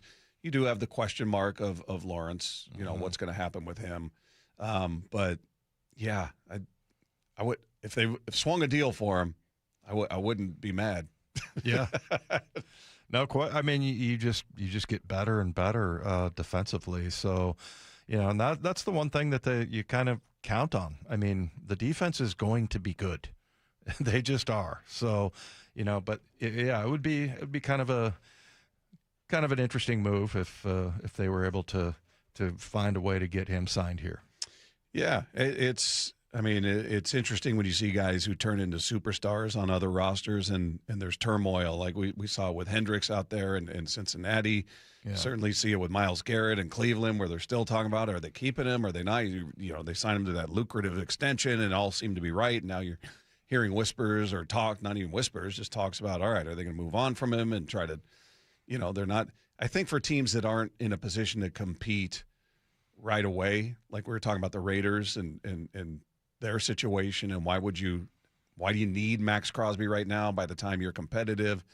He's maybe past his prime, so to speak. Doesn't mean he won't still be productive, but you look at the Browns maybe the same way and go, all right, is Myles Garrett going to be Myles Garrett when they're truly ready to compete? Mm-hmm. So I feel like Dexter Lawrence is kind of one of those guys who's, you look at him right now going, why would a team move on from him? And this seems more of a situation where he was saying he wanted out at one point or another. But I don't know. Joel Klatt went on to talk about the Seahawks, just saying, talking about them not making external moves and, why would they go away from their model that was just proven to be working so well? Largely, wouldn't you agree that this team outside of Darnold was built through the draft and won the Super Bowl? 100%. Okay, 100%. so why would you go away from that? Mm-hmm. So if you're talking about intake, and this is not an argument, but I would just say, like, as a point of reference, if you're talking about intake, like, well, they didn't do anything in free agency. Mm-hmm. Yeah, because that's not necessarily their model. That's partially true. Yeah. Right? Because, I mean, if he's talking about just last year, yeah. But if you're talking in general about the team that just won the Super Bowl, they didn't draft Leonard Williams. They didn't draft DeMarcus Lawrence. They drafted Jay Reed, but he left and they brought him back. Right. So the strongest, most consistent part of your team largely came from the outside. Right. Julian Love came from the outside. Ernest Jones came from the outside. So Dwayne Brown back in the day. Yeah. That was a midseason trade. So if he's talking about this group now saying, well, why would you move away from draft and develop because that worked out so well for you. If he's just talking about this last offseason, okay. But if he's talking about, hey, this team that just won the Super Bowl was largely assembled through the draft, well, kind of, but a lot of your very key players and the strongest part of your team were external additions. Right.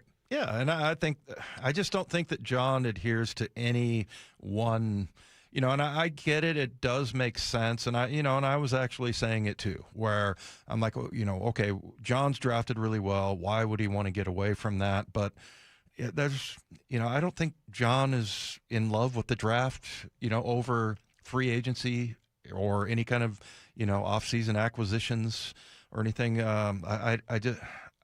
He's drafted really well, but that doesn't mean that, I'm going to get more draft choices because, the one thing is if you do, let's say they do move back and they get like 7 picks or 8 picks or whatever, the advantage is if you hit on those guys, they're going to be cheap. Right. And that's the big deal. But I think people saying that, okay, he's got draft choices. Why would he move away from that because he, has done so well in the draft? I just don't think is something that Jon even thinks about.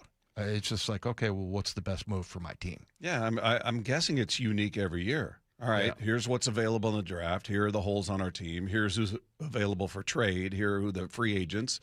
I think each year dictates how he does it. Right. And we can ask him about it this week, but I would think it's probably largely, preferential treat would be draft because what you just said, it's cheaper. We've got control of these guys for years at a reasonable rate, and then if they turn into those superstars, okay, then we're on the hook for that payday. But that's probably option one, but that's not always the case. And if he sees an option as a trade like Ernest Jones or something like that, hey, we want to bring in Quandre Digg. We want to bring in this guy. We like what he represents. He's already proven himself at this level. We're going to go that route, or we're gonna find a free agent out there that fits what we're doing here, and we're going to bring them in. Right. That's why I'm kind of intrigued by Emmanuel Wilson. Yeah. Also, we talked to Jon about George Halani at the end of the season, and I was like, is it me or is he just a little bit different? He totally agreed, thought that he was. He didn't have numbers. If you look at the numbers, don't tell the story, but you just look at the way he was playing at the end of the year. It's always a mystery, and Jon has his formula, and I'm sure that they have like every last scenario. I mean, having talked to Jon and all the things that happen with, whether it's Sam Ramsden, with all the health part of it and everything, you never really know what he's going to do, but. I would kill to be in there in the draft room. Oh, that'd be so fun. Wouldn't that be cool? Just to see, like, this guy got picked. That was a guy that we thought he might fall to us. Okay, here's scenario B. Can you talk him into letting us in there? Yeah, you guys are tight. Come on. Tell him we won't say a word about anything on the air. We won't tell anyone. We won't utter a word while we're in there. We'll just sit in the back of the room and stare. I'll tell you what, man. That's one of those things. That room is like the draft room is like sacred. Yeah. Right? That would be cool, but I don't see it happening for us. All right. There's added importance to Emerson Hancock's start tonight. We'll tell you what that's about coming up next with Wyman and Bob at Seattle Sports on 710. After reaching the NFL's mountaintop, the Seahawks win Super Bowl 60. The work continues for the Seahawks to keep the foundation strong. It's the 2026 NFL Draft. Next Thursday, April 23rd, only Seattle Sports begins its first-round draft coverage with a reigning NFL Executive of the Year. Who are the real Seahawks? The John Schneider Show at 4 p.m. with Brock Hewitt, Michael Bumpus, Steve Wyman, and host Bob Stelton live until 9 p.m. on Seattle Sports. It's Dave Wyman for Harley Exteriors. It's funny how you get used to things in your home that aren't in ideal condition. For us, for some people, it's like a messy garage or a leaning fence. But for me, it was old windows. After 20 years in our home, virtually every window had a broken seal, and we got used to cold drafts, outside noises, condensation. So if you're in that same boat, use this spring to say goodbye to the old dreary windows in your home and hello to your new exclusive windows from Harley Exteriors. They have the spring cleaning sale going on right now to complete your home makeover. Buy 10 windows and choose from either 20% off your entire project or get a free door. On top of that, make zero payments and accumulate zero interest for up to 12 months for qualified buyers. And Harley Exteriors windows, they're a massive upgrade. They're manufactured here in the Pacific Northwest, and they're exclusive to Harley Exteriors. Plus, they're great people to work with. I've really enjoyed working with them. So give them a call, 833-HARLEY, that's HARLEY, or go to harleyexteriors.com to schedule your free consultation and get a bid from Harley. That's harleyexteriors.com.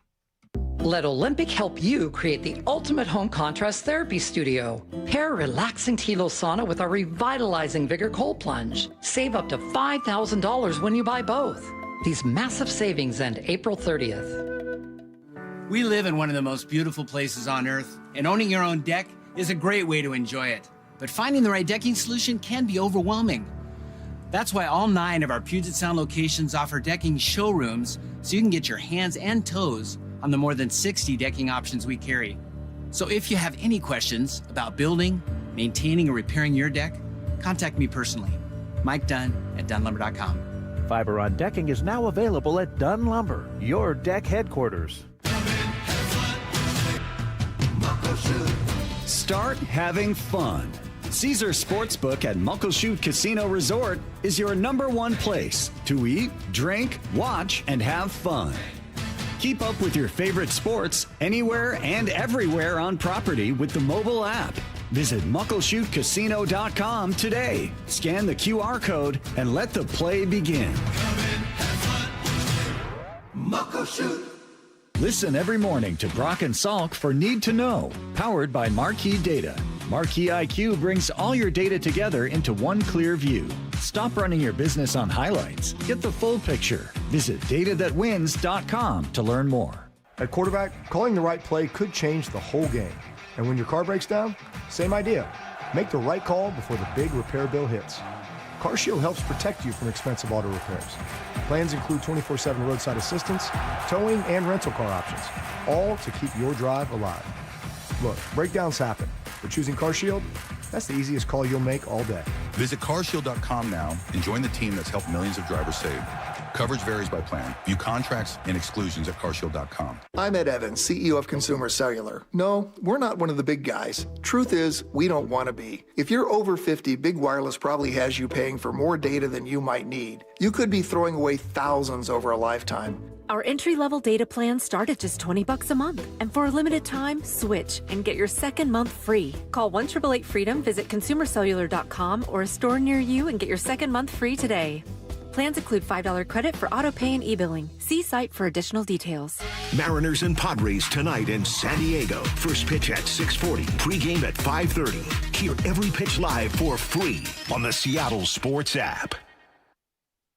I remember brushing my hair and looking down and thinking, oh my gosh, do I have any hair left? I used to look at women with thick, beautiful hair and think, why doesn't my hair look like that? My thinning hair is making me feel so old. If you want thick, healthy, gorgeous hair, then you need Hair Volume from New Nordic. With clinically proven ingredients like apple extract, biotin, and millet, Hair Volume nourishes your hair follicles to promote thicker, healthier-looking hair. Say goodbye to shedding, thin, and dull hair, and hello to thick, healthy hair with Hair Volume. Since taking Hair Volume, the shedding has all but stopped. Now, instead of being jealous of other women's hair, I have friends who are jealous of mine. My hairdresser couldn't believe the difference in my hair. Now she's using Hair Volume too. Available as a tablet or delicious gummy, Hair Volume is available online at Amazon and NewNordicUSA.com, or find Hair Volume in the hair care aisle at your local CVS. This is a special alert to all Americans who own a vehicle with less than 200,000 miles with an auto warranty about to expire or with no warranty coverage at all. Due to a decline in the economy, CarShield is announcing a low-cost month-to-month vehicle protection plan that is now available to the public to save any driver out-of-pocket expenses on future auto repairs. Call now to find out how you can pay almost nothing for covered auto repairs. Yes, you heard that correctly. Pay almost nothing for covered auto repairs. An open phone line has been established for all drivers to call for a free quick quote. Call 800-292-4541 now. Drivers who are covered will not have to pay for covered repairs again. This protection plan is at an all-time low. Additionally, drivers who activate this vehicle protection today will also receive free roadside assistance, free towing, and car rental options at no additional cost. Call us for your free quick quote today. 800-292-4541. 4541. That's 800-292-4541. What do you have to lose? Call 800-292-4541. Again, 800-292-4541. This hour of Wyman and Bob is brought to you by K2 Vision RLE. Wyman and Bob. From the Quantum Fiber Studio. Weekdays 2 to 7. On Seattle Sports and 97.3 FM HD2. Mariners need Emerson Hancock to look like he did in those first 2 outings tonight. Yes. Need a win. You don't want to, damn sure don't want to get swept, but it'd be nice to win this series. But the Padres are a good team, so we'll see how it goes. But you like your chances with Emerson Hancock. He's going up against Randy Vasquez, so it's going to be a tough pitching matchup. It's going to be interesting to see. Every time we preview those, I feel like that's when it gets blown open. Like maybe the starters aren't as good as they normally were, and then the bullpen blows up, and it's a 8-5 final, 8-6 final, or something like that. We'll see what happens. But we've hardly heard from the bullpen. I mean, it's a good thing, right? Yeah. But his last inning, or his last outing, I should say, just 5 innings, 3 earned runs for Emerson, which is what I shouldn't say we. It's what I was putting on him at the beginning of the year when we knew he was going to be in the rotation. Mm-hmm. You look at him and go, all right, just give me 5-3. Yeah. 5-3, 6-3, even better. Give me a quality start. Just keep him in the game. Right. And now we're looking at that going, it wasn't his best performance. So he raised the bar based on those first 2 outings he had. Yeah, absolutely. So, and I mean, look, Houston, that's a pretty tough lineup that they have there. So they were number 1 in a lot of categories. So I got, I'm going to say, roughed up a little bit there. I mean, we just got used to the 6-inning outings there, the quality starts. Yeah. So this will be his 4th start of the season. He's, his first 2 outings, he looked fantastic. Obviously, he didn't give up a hit in one of them in his game against Cleveland. He goes 6 innings, no hits, 1 walk, 9 strikeouts against that team. That was a phenomenal outing. He goes 6 2/3 against the Angels, gives up just 1 run, no walks, 5 strikeouts. So he was setting the bar high going into that Houston game where he gave up 3 runs, 5 innings, 2 walks, 5 Ks.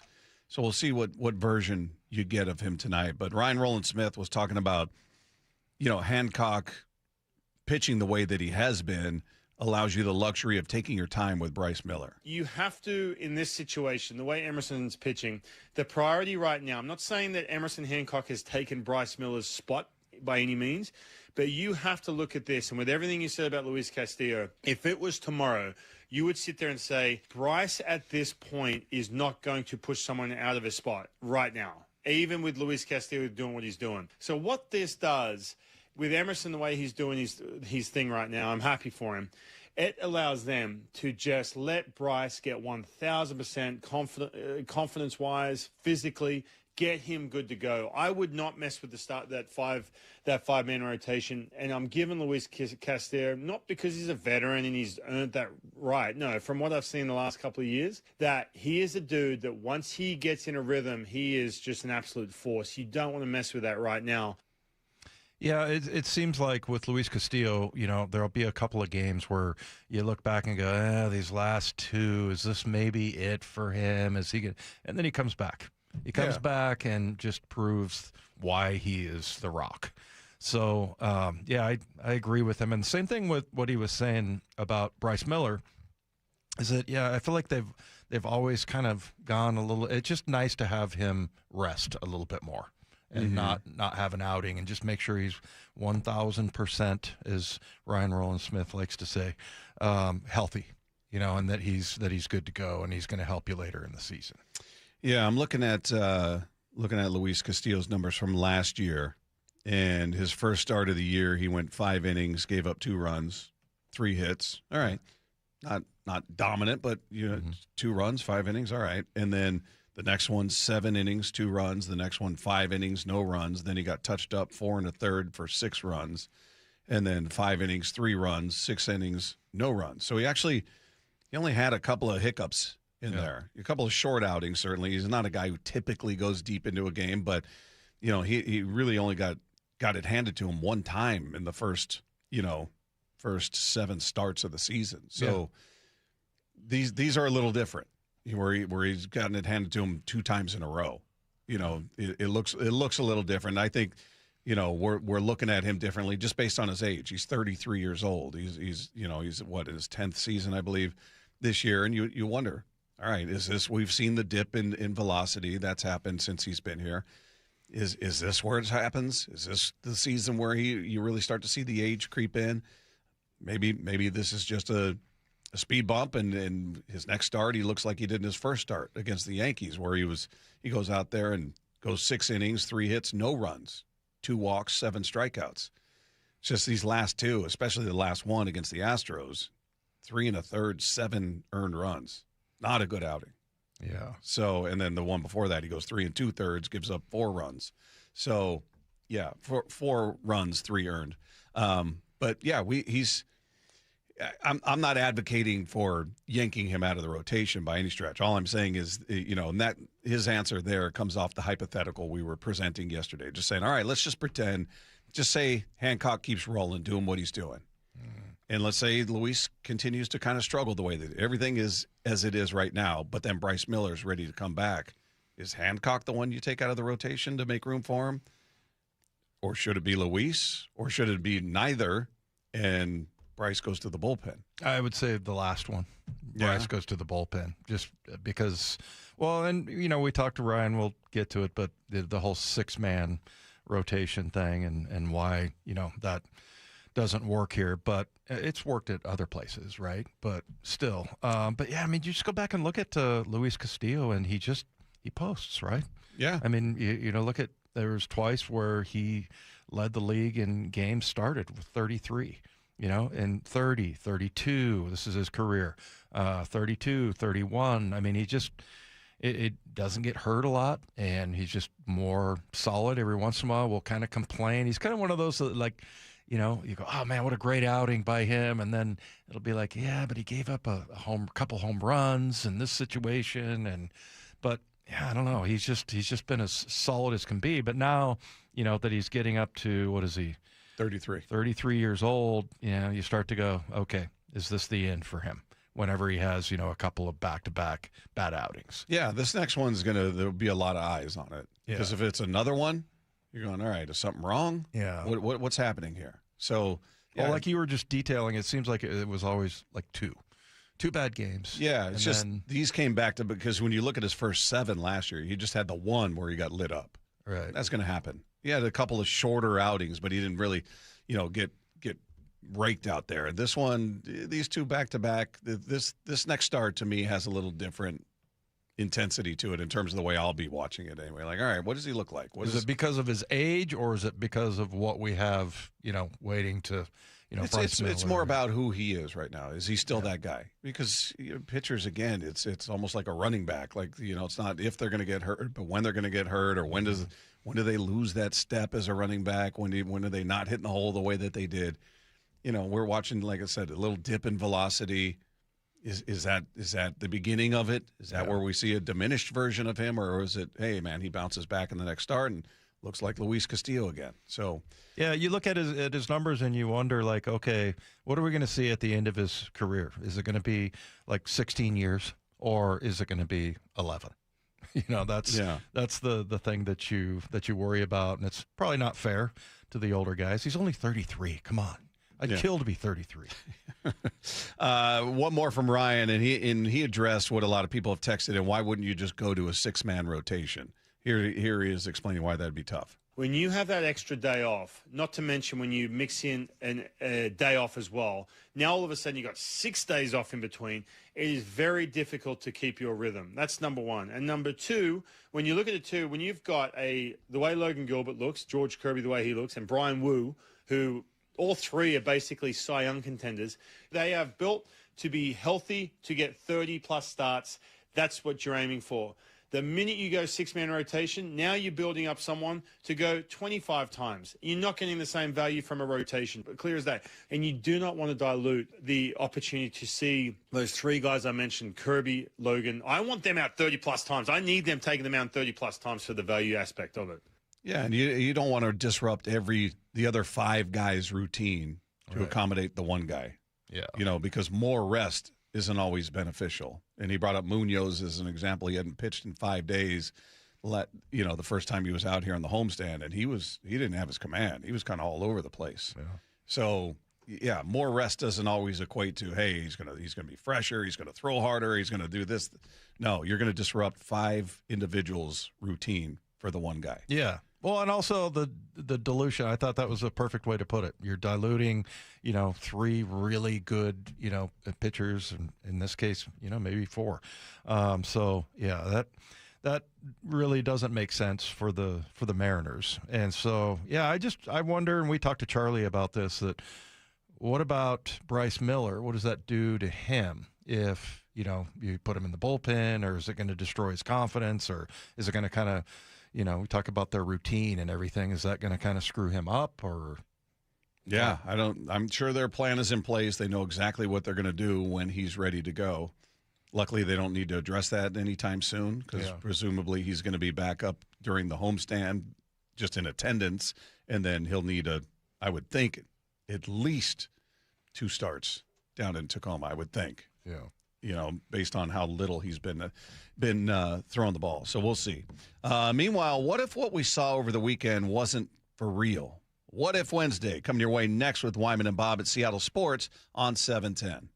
You can stream every pitch of every inning of every game all season long. Oh, and it's completely free. It's a tremendous catch. Only on the Seattle Sports app. That's right. The free Seattle Sports app puts every single Mariners game right in the palm of your hand. On a platter, come and get it. One app, every game. Plus the latest Mariners news, insider access, video, and podcast. Holy smokes, what a play. Pretty awesome, right? Just like the Mariners. Hey, it's Dave Wyman for Bellevue Rare Coins, and I'm really excited to be working with them again. As right now we're seeing the price of gold at all-time highs. And here's what that means for you. Items you haven't thought about in years can be worth thousands of dollars. Old jewelry, coin collections, gold watches, necklaces, pendants. I mean, it's worth finding out what those items are worth during such a strong gold market. Even broken and used jewelry can go for a lot of money. And the folks at Bellevue Rare Coins, they had a customer stop by she was on her way to go donate some items, and then she heard an ad on the radio and said, hey, what the heck, let's see what it's worth. And she walked out of there with thousands of dollars. Bellevue Rare Coins has expanded to Linwood, Issaquah, and Tacoma. It's a local established business known for honesty, no pressure evaluations, and they help you get the most for your valuables. A lot of people don't realize how valuable some of these items are. It's worth stopping in to find out. So go to Bellevue Rare Coins. They're now in Bellevue, Linwood, Issaquah, and Tacoma, or go to BellevueRareCoins.com. Imagine all that could happen in 5 years. Jobs may change, kids will grow, new memes will come out, but also, what if you had reliable, intelligent Wi-Fi and the price didn't change for 5 years? Well, thanks to the Xfinity 5-year price guarantee, you actually don't have to worry about that part of your future. You're guaranteed 5 years of Wi-Fi that boosts speeds to your devices that need them the most, that finds and fixes any issues before you even notice them. It's like a super intelligent Wi-Fi that keeps you protected from threats online, all with our best equipment with no annual contracts, no fees, and no strings. So even though the kids will grow up and you still won't understand 6-7, your internet will stay sharp, reliable, and most importantly, the price will stay put 5 years. Same internet price. Lock in reliable, fiber-powered gig Wi-Fi for effortless streaming. Plus, get the Disney Plus, Hulu bundle, and Peacock Premium included on us. Xfinity, imagine that. Restrictions apply. Peacock Premium included for 3 years. Programming subject to change and availability. Actual speeds vary. Xfinity Internet is powered by fiber and connected to the premises by coaxial cable. At Valvoline Instant Oil Change, we perform an 18-point maintenance check with every oil change to help make sure you're good to go. And? Yeah, you're good to go. Huh. Wonder why the dealership isn't that easy. Well, we'd let you know if we found something in our check. Oh, great. That was easy. Valvoline Instant Oil Change. Quick, thorough, and honest. Come with no charge. Home is more than a place to live. It's where the best of life unfolds, where possibility sparks, where community grows, where lives take shape. At the Master Builders Association of King and Snohomish Counties, that belief drives the work our builders, remodelers, and tradespeople do every day. Because when we build more homes, we're building so much more than housing. We're making room for what matters most. Learn more at roomforwhatmatters.com. Hello, Seattle. Bank of America, in partnership with Visa, invites you to a FIFA World Cup 26 watch party. Open an eligible Bank of America checking account in participating financial centers only for an opportunity to reserve 2 complimentary tickets while supplies last. Experience special musical guests, games, giveaways, food, and more, all at a legendary venue. Learn more at BofA.com/BofA Visa Watch Party. What would you like the power to do? Bank of America, proud to be the official bank of FIFA World Cup 26. Bank of America and a member FDIC. Terms apply. All rights reserved. Mariners and Padres tonight in San Diego. First pitch at 6:40. Pregame at 5:30. Hear every pitch live for free on the Seattle Sports app. Immaculate greens, unrivaled natural beauty, championship caliber conditions. Loomis Trail is the epitome of Northwest golf. With water in play on nearly every hole and tree-lined fairways, Loomis Trail provides a fantastic golf experience for those that want a challenge and those looking for a fun getaway. What round are you up for? Tee times available online at golfloomis.com. Start planning your perfect golf getaway today. I had pain, I had numbness in my feet. That pain and that numbness just got worse and worse and worse as time went on. This is Greg describing life with neuropathy. I went to 5 podiatrists, tried different treatments, tried different orthotics, tried different shoes, had cortisone shots in the tops and the bottoms of my feet. Saw a neurologist. All my medical doctors said, can't help you. Live with the pain. You're not going to be able to sleep. This is your life. And then I just gave up until I found Sound Pain Solutions. I'm Dr. Mark Shelley, a chiropractic physician and board-certified functional neurologist at Sound Pain Solutions. Our neuropathy treatments can rehabilitate damaged nerves. We use FDA-cleared, non-surgical, drug, and pain-free procedures that help neuropathy sufferers like Greg find relief. I feel better. I mean, just feeling better is huge. If you experience numbness, shooting or burning pains, or loss of balance, call us. Sound Pain Solutions, 855-996-0025, or click soundpainsolutions.com. It's a brave face we put on. We never want to be any trouble. But you know, getting older isn't all smiles and birthday parties. Sometimes it's facing the fact that we are aging. And you know what? That can be pretty hard. If you need a little support or just want to talk to someone, 988 is here for you. It's free and it's confidential. Call 988 anywhere, anytime. A message from the Washington State Department of Health. What? It's time for What If Wednesday. Coach would have put me in fourth quarter. We'd have been state champions, no doubt. Wyman and Bob rewrite the scripts of major moves and moments in sports every Wednesday afternoon. Now step into an alternative reality with Wyman and Bob. It is What If Wednesday, presented by Mazda of Everett. This is a decidedly negative what if. Where's Lefko? What's the problem here? What's all the negativity about here? With what? The question? What if the Astros didn't issue 27 walks during the series? Do you think the Mariners still... What was there a false sense of security for the offense that happened because of that series? It's terrible weather out. I think the weather impacted my mood today in the question. It's very gloomy. It's a gloomy day. It is. Mike wanted to be out on his paddleboard. It is ugly and gross. I was Downer Dave. Downer Dave. Yeah, he was Downer Mike. Downer Thumb. Haven't heard Thumb in a while. I like that one. Yeah. You know, he doesn't like that one. But if Clayton was here, he'd go, but they didn't. But but that's he would that's destroy stupid. What If Wednesday. He would take no part in it. Our guy John Clayton just refuse. But yeah, what if the Astros didn't issue 27 walks during the season or a series?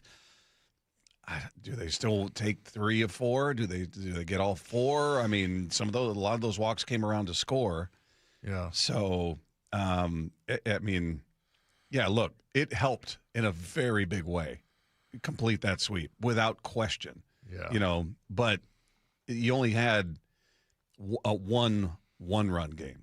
The second game they won 8-7. So, and I'd have to go back and look at the box score and see how many walks and who scored what. The first game was 9-6. It got a little interesting later in the game. I feel like that's a little deceptive. But the last two, you beat them 6-1 and 6-2. All right. So is it 3-1, 3-2? Because your pitching was still nails in those games. Kirby and Gilbert were phenomenal in those games. That part would remain true. The walks, all right, maybe they don't have quite as many runs, but I still think I'd say they take at least 3 of the 4, and I need to look at that box score of that second game to see how many of those walks came around to score. Well, I'll tell you what. Going into that series, I thought that we were going to split with them. I thought that was reasonable and they had crappy pitching coming in. We knew that.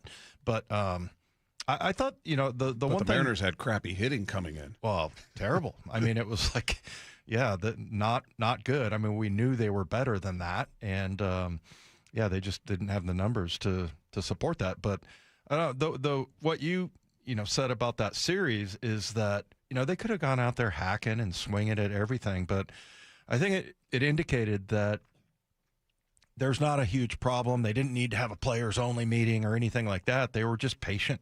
And they were like, okay, you're going to throw the ball all over the place. We're gonna take advantage of it. And they did that perfectly. So, yeah, I mean, I think if they hadn't done that and they'd gone up there and there'd been an increase in, like, strikeouts, if that's possible, that would have been a really bad sign. And, yeah, I would feel pretty bad about this team right now, especially, going into the second San Diego game, which is a really good team from a really good division. Yeah, it's, and the other part of his question after last night, does it feel like the issues with the offense are still there and the Astros' poor pitching temporarily masked those issues? Boy, just really negative. Oh, man. Negative Lefko. Terrible scenarios, Lefko. What's the matter with you? Downer Lefko. I mean, this weather they really only got to 4 you. hits. They weren't good. One was a bunt. One was an infield single. And, then the weather was like, it's bad. Yeah, it's lousy out here. That impacted his question writing. But, yeah, look, the offense wasn't there last night. Can't sell you on that. It wasn't there. They had some traffic. They didn't have a ton. You went up against it would be different if they went out there and they got dominated by Joe Schmagegi, right? This guy who's been getting touched up by everybody, because we've seen that a lot. It feels that way. I don't know what the official numbers say, but Mariner fans know what I'm talking about, where it feels like you got this guy coming in with an ERA that's right around 6. He's fresh off of getting his tail kicked 5 days earlier, and he comes in here and looks like Cy Young. You're just going, what the hell, man?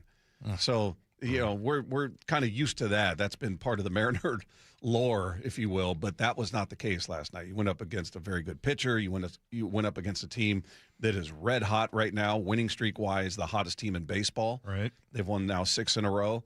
So I'm not saying it's an acceptable – I don't want any loss, and it bums me out when your pitcher goes 7, gives you 7 strong, gives you a quality start, and you can't do anything to back him up. Yeah, well, that bums me out. But it's I don't know. Dare I call it a reasonable loss? I don't know. I don't want to say it's a good loss or anything, but it doesn't surprise. I'm not sitting there going, well, they blew it here and they blew it there and they had this opportunity and what was this guy doing? They didn't kill themselves. They got shut down by a very good pitcher. Yeah. Well, and like Mike said, I mean, the fact that one of them's a bunt and the other one's an infield single. Did we have an extra base hit last night? Don't think so. Yeah, all singles. So, yeah, and then you had Cal and Julio go over. That was kind of painful. Yeah. So, well, I give Julio credit for the 2 walks. He wasn't pressing. He drew 2 walks. Yeah. He had 2 of the 3. We were just talking about all these walks they had during the Houston series. They had 3 last night, and 2 came from one guy. Mm-hmm. So the only guy that had a hit and a walk was Luke Raley. So, Mike, your what if makes me sick to my stomach. That's my feeling. Is it that or the Chipotle that I you didn't knew was in the building? have Chipotle. Just the association, right? I have some restrictions to my diet.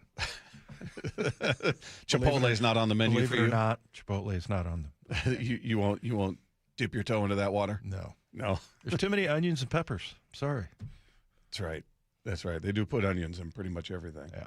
So there you go. All right, but we'll see what they do tonight. I mean, this is a tough pitching matchup tonight. It's going to be really interesting to see what gives. Can Emerson Hancock get back to kind of what he looked like in those first 2? Not that he was horrible in the third one. He gave you 5 and 3, but it just wasn't nearly what those first 2 were. Where we were looking at it going, wow. Yeah, he set some high expectations there. Definitely. Yeah. And Randy Vasquez has had 3 starts. He's got an ERA of 1.02. Yikes. So I don't know. I'm not going into this going, this is where the offense gets well. Could happen. We'll see. But on the surface, it feels like it's going to be a pitcher's duel. So we'll talk about this more with a man who knows a thing or two about it, and not even a possible tornado can keep him from joining us. We're talking about Jon Morosi, who's going to join us next. It's Wyman and Bob. This is Seattle Sports on 710. You can stream every pitch of every inning of every game all season long. Oh, and it's completely free. It's a tremendous catch. Only on the Seattle Sports app. That's right. The free Seattle Sports app puts every single Mariners game right in the palm of your hand. On a platter, come and get it. One app, every game. Plus the latest Mariners news, insider access, video, and podcasts. Holy smokes, what a play! Pretty awesome, right? Just like the Mariners. Hi, I'm Kamiko, the founder of Miko's Hot Chicken. When we started our family restaurant, we were also raising a family. But let me tell you, it wasn't easy. Our Chase Ink card was there to reward us on all of our business needs. Now we have a thriving location, and we're hungry for more. With the Chase Ink Business Unlimited card, you can earn unlimited 1.5% cash back on every purchase, so your business can go from here to possible.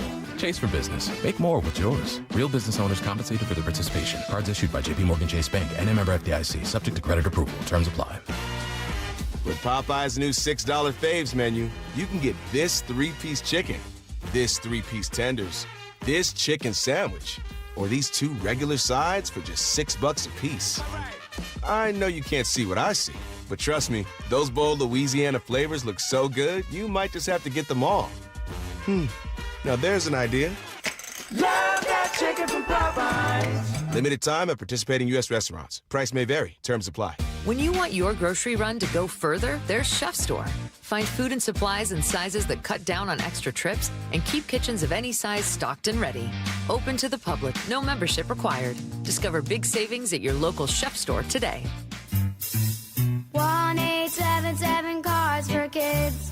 KARS Cards for Kids. Ready to get rid of that old car? Donate it to Cars for Kids. Call 877 Cars for Kids to reach a friendly live agent. Donation is super easy, and your car can be picked up as soon as tomorrow. Call us now or go to carsforkids.org. 1-877 Cars for Kids. Donate your car today. Did you know you can donate real estate too? Total Wellness at Home is here. Save up to $2,800 on a saltwater hot spring spa and enjoy healthy, relaxing soaks. Save up to $12,000 on an endless pool swim spa for a year-round retreat. These massive savings end April 30th.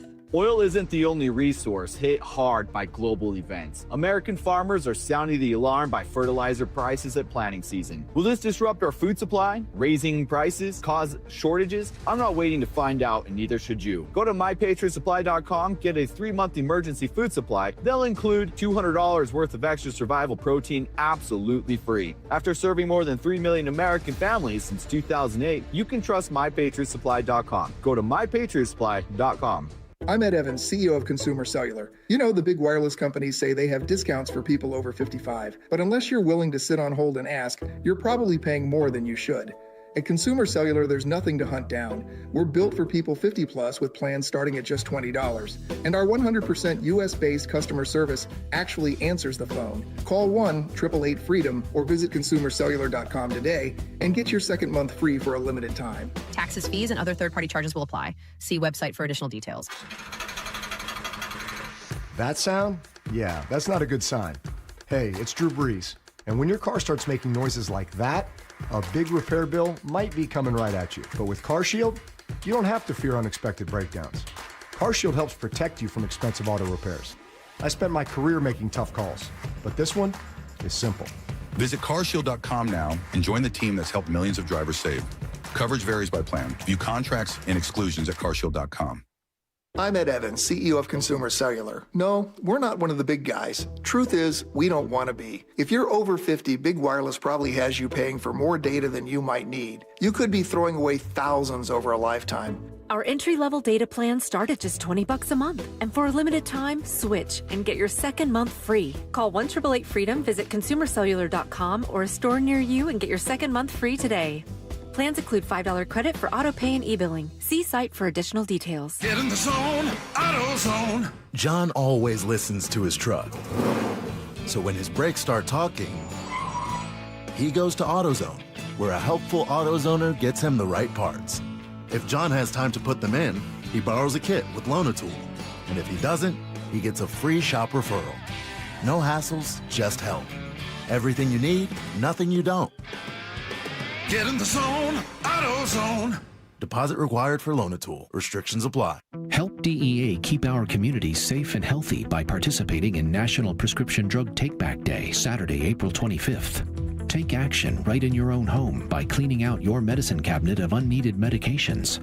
Keep them safe, clean them out, take them back. Find a collection site near you at DEATakeback.com. Do your part to lower overdose deaths and prevent prescription drug misuse before it starts. That's DEATakeback.com. Let's go! This is Seattle Sports. Streaming through the Seattle Sports app. KIRO AM Seattle. KIRO FM HD2 Tacoma. Home of the Seahawks, Mariners, and everything Seattle sports. Seattle Sports Snapshot. Mariners looking to get back in the win column. Game 2 of their 3-game series against the San Diego Padres in San Diego. They were shut down offensively last night.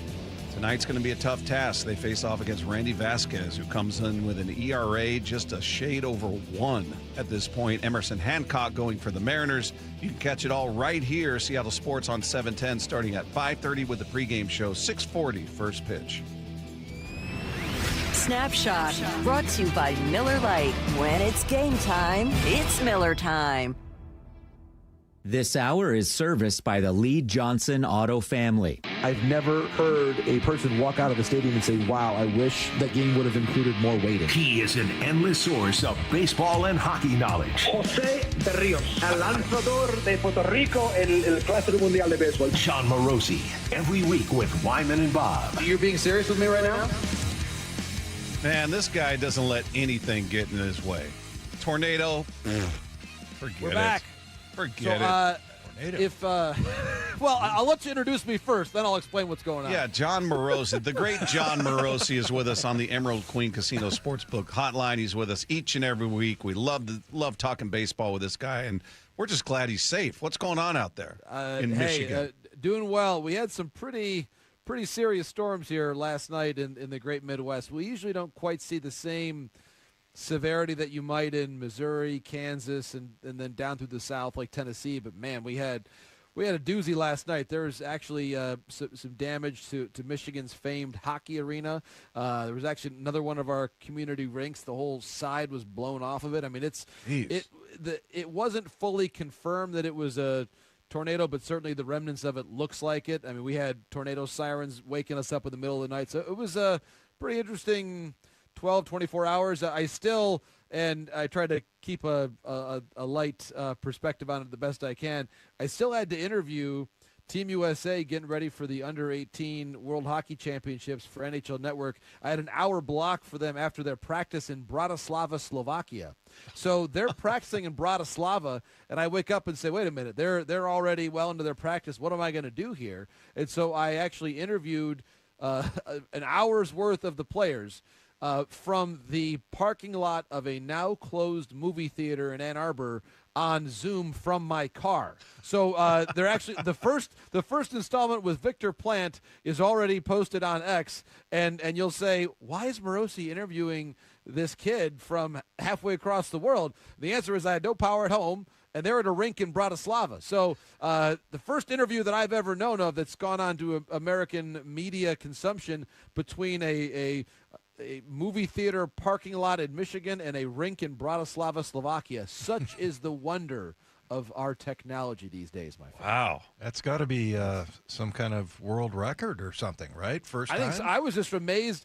Shout out to our friends at Zoom. The everything. I'm sitting there thinking, I hope this records to the cloud properly and how this all goes, because I've got nowhere else to record anything here. I'm doing it on my iPhone, and it worked out just fine. So credit to our friends there at Zoom. So, John, now that you're here and you're safe and you have lights and power and all that, let's talk baseball. Let's talk Mariners. Good. And what do you make of what you saw versus a very beleaguered and beaten down Houston Astros rotation versus what we saw last night against a very hot Padres team who have now won 6 in a row, and it doesn't get any easier tonight in terms of a pitching matchup. But because there's some out there saying, the Astros, that was fool's gold. Their rotation's terrible, and so that doesn't really tell you anything. And last night was truer to who the Mariners are.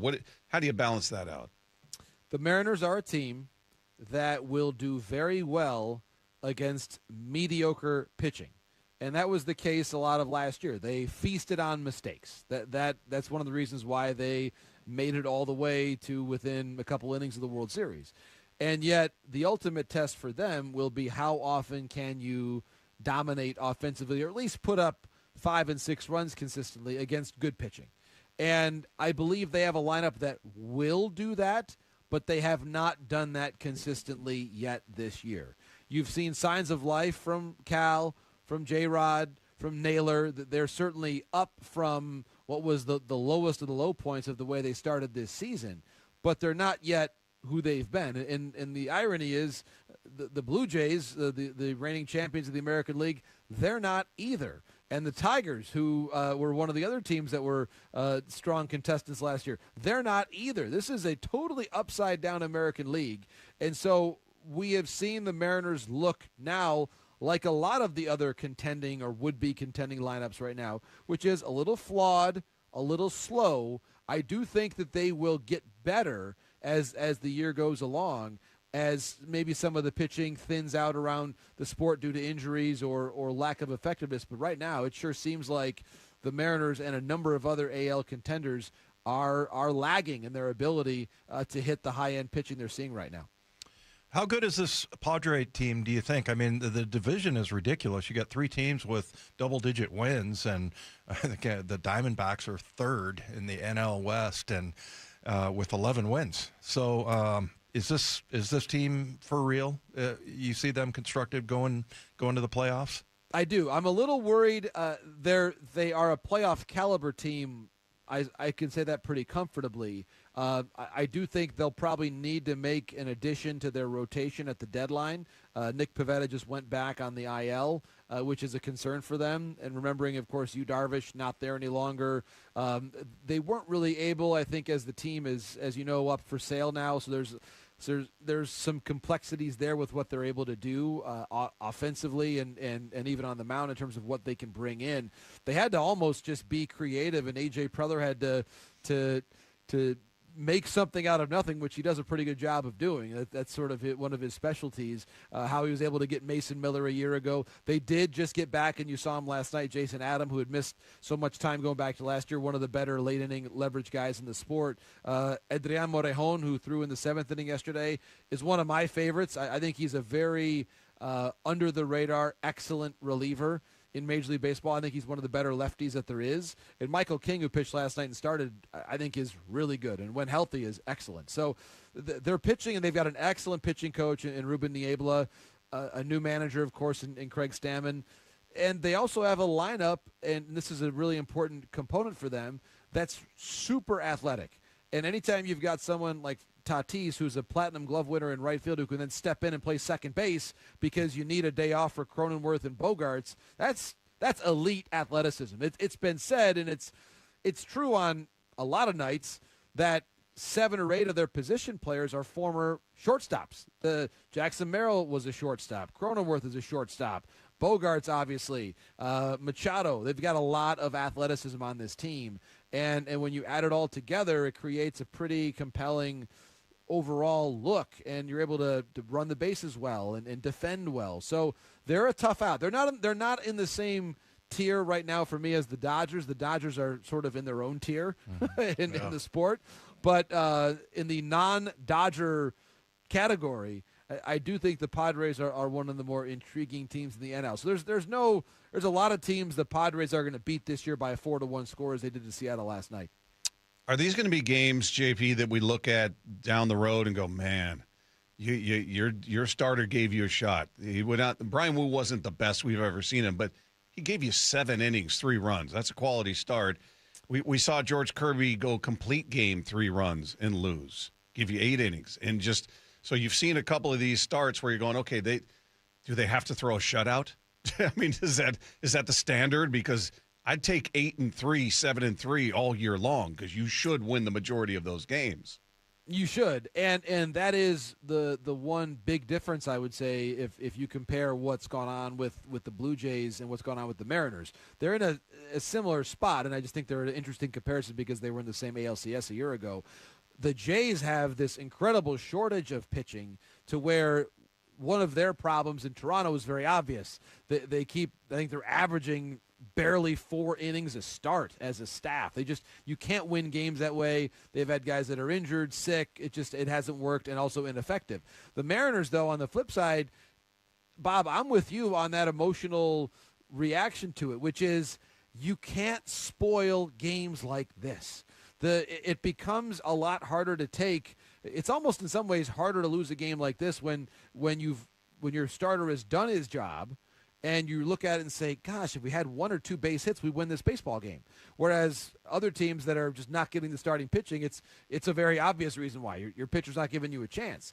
And so to me, one of the great riddles of baseball that good teams figure out is they get the right combinations lined up. And I know Jim Leland would always talk about this in the years I covered him. You need the right combinations. Your pitching and hitting need to line up at the same time to where you can win a game 8-7 sometimes, and then you can win a game 1-0 sometimes when you have to. And it just seems like the Mariners to begin this year have been a little bit out of sync, where they haven't had all the facets of their game clicking at the same time. I believe they will. They're too good. They're too talented. And maybe there's a little bit of that malaise that sometimes follows an American League Championship Series appearance, but they better snap out of it soon because there are teams in this division. Texas somehow has been at the top, along with the Athletics, in a way that maybe I didn't expect would be the case. Perhaps the one saving grace, and you alluded to it earlier, is Houston just looks completely lost.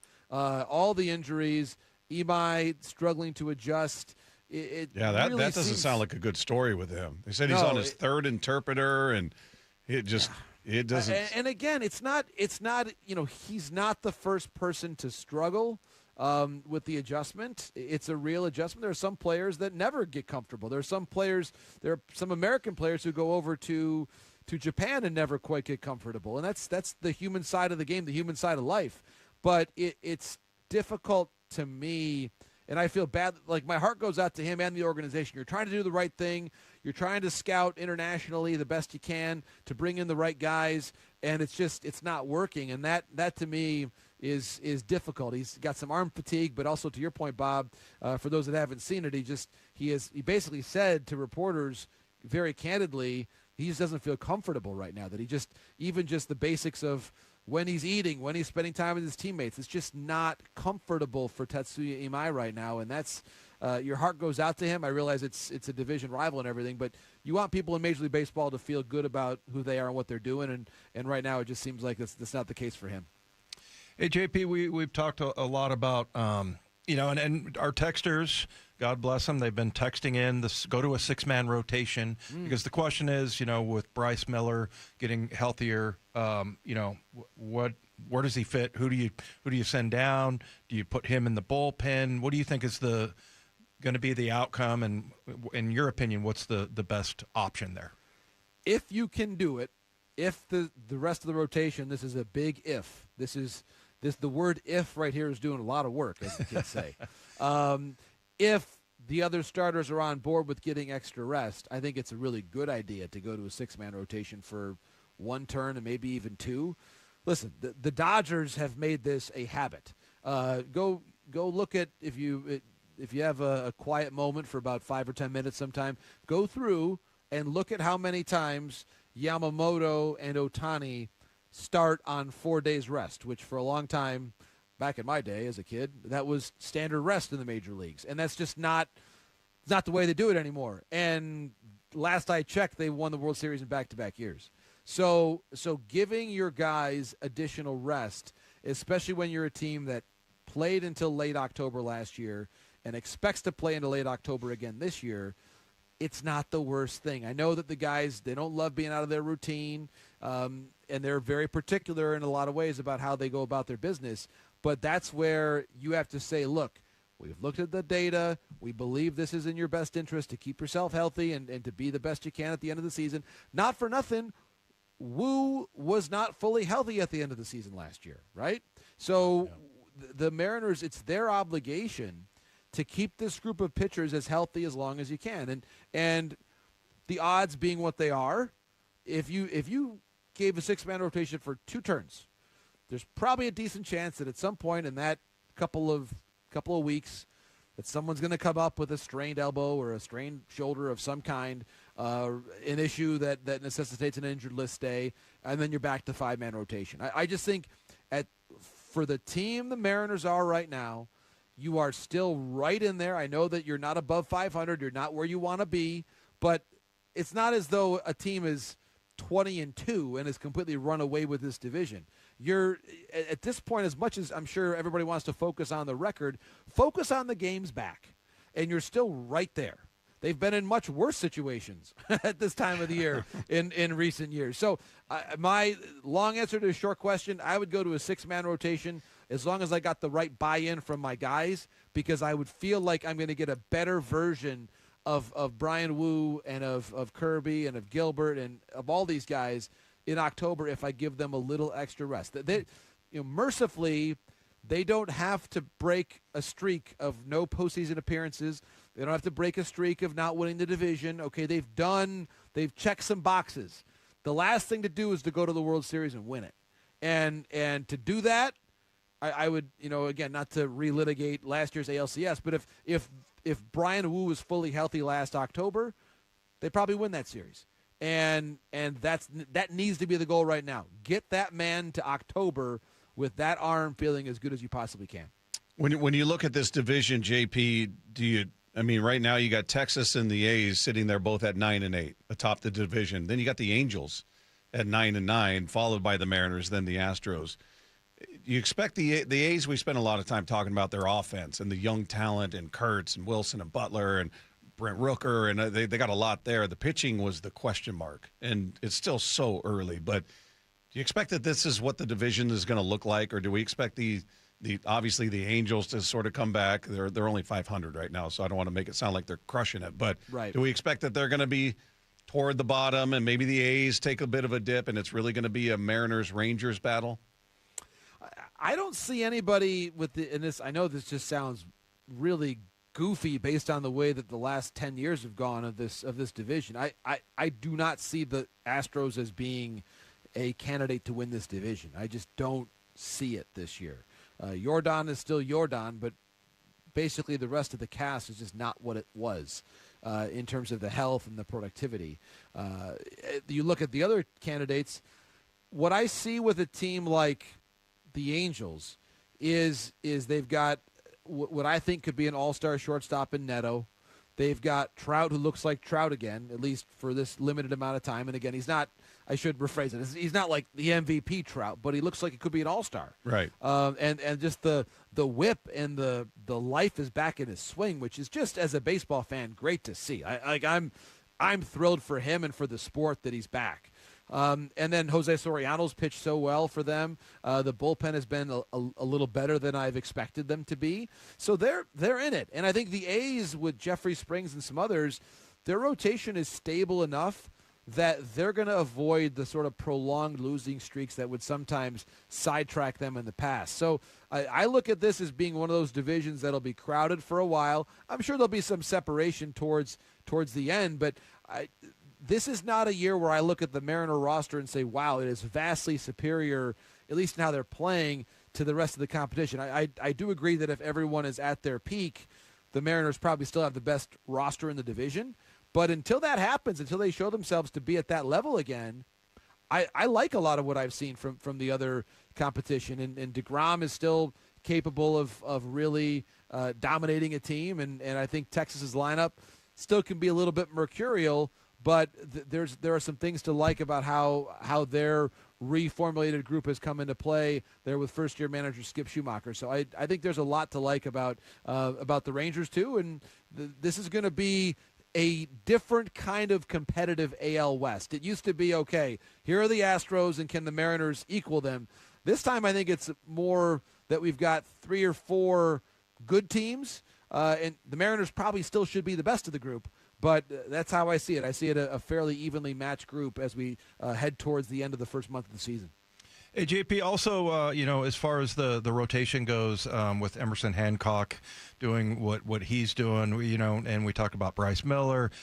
What about Luis Castillo? Where are you with him? I mean, I feel like I always feel bad because guys get like 33, they're in their 10th year, and it's like, oh, is this the decline that that we're going to see inevitably from this player? And look, we might look at the end of his career and he pitches for 15 or 20 years. But what's your opinion of him? He's had a couple of bad outings. Where do you think he is? Is there any chance that this is, it's age is catching up to him? I think that it's possible that age is catching up to him. I also think he's young enough and talented enough that he can still figure it out. He's at that point where, and a lot of the great pitchers go through it. If you go back, and even for someone like a Scherzer or a Verlander, they have those years, it seems, in their early to mid to, I would say, let's say mid-30s, where it looks like they've lost it or they're losing it. And basically at that moment, most guys, if you lose it at that point, you kind of stay in that middle range and you never really quite get it back. Castillo at one point in time was one of the best 10 pitchers in baseball. And he could still, I think, have that uptick and really get back, maybe not to that level of dominance. But when you look at this rotation, he needs to be a good fourth or fifth starter. That's the goal for him.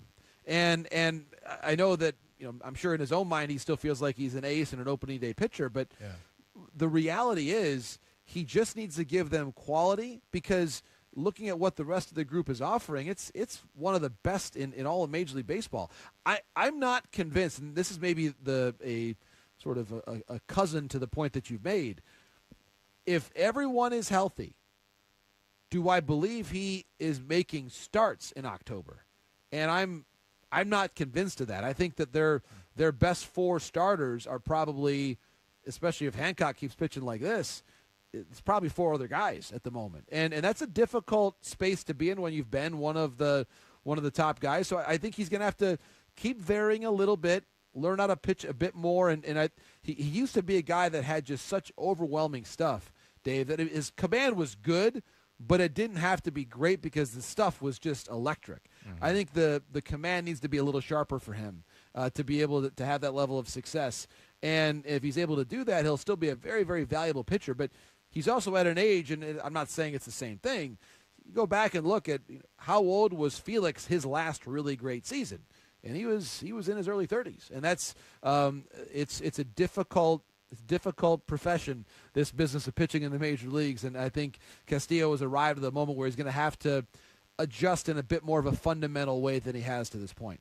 JP, quickly, before we let you go, the rare Kraken question here. Sure, I'll take it. Since we have not spoken to you since Ron Francis is going to be out, Mr. Leiweke promising a full forensic study of how they do everything, essentially. It just sounds like everything's up for examination and maybe change. What do you expect to happen here? And is this the right move? I mean, they've been to the postseason one time in their existence. They've had a number of different head coaches already. There's just been a lot of movement, not a lot of stability with this team very early in their existence. I would agree with all of that. And I think to Leiweke's point, I praise him for having that awareness and acknowledging that it's time. Ron Francis obviously is a Hall of Famer in hockey, someone who's got the respect of so many people around the game, but it just wasn't working. And there are any number of examples of great hockey executives who are Hall of Famers themselves who can't quite get a team over the hump. Obviously, the Red Wings are going through the same thing right now with one of the greatest of all time here in Detroit. So I think that Jason Botterill as the GM is the right solution to be the GM there. I think he's made some good moves. He's player development focused, which is what he needs to be. Do you bring in someone over Jason as a president of hockey operations, if you will? I think that's possible to maybe just set a different vision for what the team is. If I look at this team and their place in the market, and certainly I trust your instincts and our listeners right now, Seattle as a market now, the Mariners are a better product than they were when the Kraken first came on. The Seahawks, we know, of course, the class of the National Football League. Excitement about the NBA. You've got a lot of other sports to follow in what is a very crowded market. If I could be so bold as to say this, the Kraken need to have a relaunch of sorts and sort of reintroduce themselves to why Climate Pledge is a great place to go to spend your money. Obviously, it's not a cheap ticket, so you have to make sure you're giving fans some excitement. And if I were them, I would realize that at the core of what they're trying to do is to entertain people. You're going to have to make this a show to where Climate Pledge is the place to be, which it hasn't been for a while. And I think they're going to have to find a way to change the marketing a bit, both the roster and how they share the roster with the market for them to have that success. JP, you're the man. We love you. Love the conversation each and every week. More importantly, glad you're safe and your power's on. I appreciate it. We're a little more experienced with these storms here than you probably are in the Northwest. I mean, it's a different kind of precipitation, as we all know. And I'll make this point. I'm only and I'm planning on heading out there, I'm about 2 months away from our trip to Seattle as a family. So you're going to have all kinds of Morosis running around, World Cup going on. Italy won't be there, but we will. And so I can't wait to see you guys for that. I love it. All kinds of Morosis. That's great. All over. Listen, you hear us before you see us. That's the truth. I'm hearing a loud group of 5. It must be the Morosis that are walking around the corner. That's us. That's great. Have a great week. We'll talk to you next week. I appreciate it, guys. All the best. Thanks so much. There you go. Jon Morosi with us each and every week. If you guys missed any part of that conversation, you'll be able to find it on the podcast page after the show at seattlesports.com. Click the podcast tab, click on our picture, and it'll be right there waiting for you after the show. And don't forget, click subscribe. It's totally free, and that way you don't have to worry about remembering. It just shows up for you every day. Meanwhile, where might the Mariners offense find a spark tonight?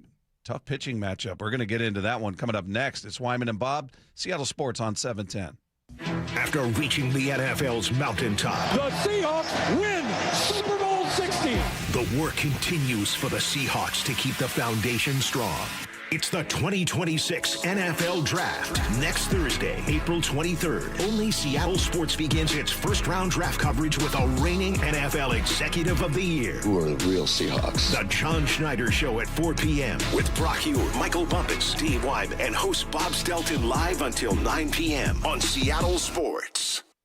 All of my reading glasses have been put into a drawer. It's a beautiful thing, thanks to K2 Vision RLE. I just got tired of carrying them with me everywhere, having them in every room of my home just so I could read a text or read a menu in a restaurant, read a label in a store. I was done with it. And if that's where you're at, then I've got good news. There's help out there because King LASIK plus K2 Vision equals freedom vision for every stage of life. LASIK and EVO ICL from King LASIK gives you freedom from glasses and contacts. Refractive lens exchange from K2 Vision RLE adds extra freedom from readers and cataracts. It's the best decision I've ever made. And if you're somebody struggling with distance vision or up close, small print, and you need those reading glasses, K2 Vision RLE could be your perfect and permanent solution. And on top of that, you'll never develop a cataract. With over 400,000 procedures done, Dr. Kopstein and Dr. King are two of the most experienced vision correction surgeons in America. So whether it's LASIK, EVO ICL, or RLE, trust the most experienced team of doctors out there with all of the data to recommend the very best procedure for you. Schedule your free Zoom consultation today. Just go to K2VisionRLE.com. King LASIK and K2 Vision RLE. No glasses, contacts, readers, or cataracts. That's K2VisionRLE.com. 2 years ago, my office launched a major media campaign to identify key witness to our client's bicycle accident, which we later settled for $10 million. Because when we accept a case, we don't rest until we do everything possible to improve our client's chance of recovery. We're one of only a few firms in the state with an in-house investigation team building our clients' cases. So when you hire Davis Law Group, you don't just get a dedicated and award-winning legal team. You get our commitment to better service and even better results. Request a free consultation today at 206-888-8888. What is that sound? Ugh, that sounds like a plumbing sound. Luckily, there's a company that fixes all the plumbing sounds across Puget Sound. That's All Sound Plumbing. Puget Sound's plumbing experts. Have a sound? Visit allsoundplumbing.com. Progressive knows that for business owners, vacations hit different. But hey, at least you finally took a vacation. And look at that. You only answered 53 calls, 84 emails, onboarded one new hire, and covered for Chris while he's out on paternity leave, and you did it all from a kayak. Because you, my friend, know how to relax. All right, you may not know how to take a day off, but you do know both your personal and business auto insurance needs can be covered in one place with Progressive. So at least that's relaxing, right? Progressive Casualty Insurance Company and affiliates, not available in all states or situations. This is the story of the one. As a procurement manager for a hospital system, she keeps every facility in her network stocked and ready. That's why she counts on Grainger to be her single source for thousands of products, from disinfectants to lighting, air filters, and more. And with fast, dependable delivery, Grainger helps her keep every facility stocked, safe, and running smoothly. Call 1-800-GRAINGER, click Grainger.com, or just stop by. Grainger, for the ones who get it done. Stacy here. Sell your car to Wayscar Ford, and when they resell it, they share half their profit with you. That's right. Sell your car to Wayscar Ford, Isuzu, and Auburn. They'll pay you today for your car, and once they resell it, they'll share half their profit with you. WayscarFord.com. We've all been there. Sleepless nights, mind racing, wondering if your business's security service is really protecting what matters. At Bay Alarm, we can put your security insecurities to bed. Video security, burglar alarms, fire alarms, access control, 24/7 monitoring, and more. Our advanced technology and personalized support ensure you can rest easy, knowing we're here for you, your people, and your business. Visit bayalarm.com to talk to a local security expert. Bay Alarm, we got you. Mariners and Padres tonight in San Diego. First pitch at 6:40. Pregame at 5:30. Hear every pitch live for free on the Seattle Sports app. Hello, Seattle. Bank of America, in partnership with Visa, invites you to a FIFA World Cup 26 watch party.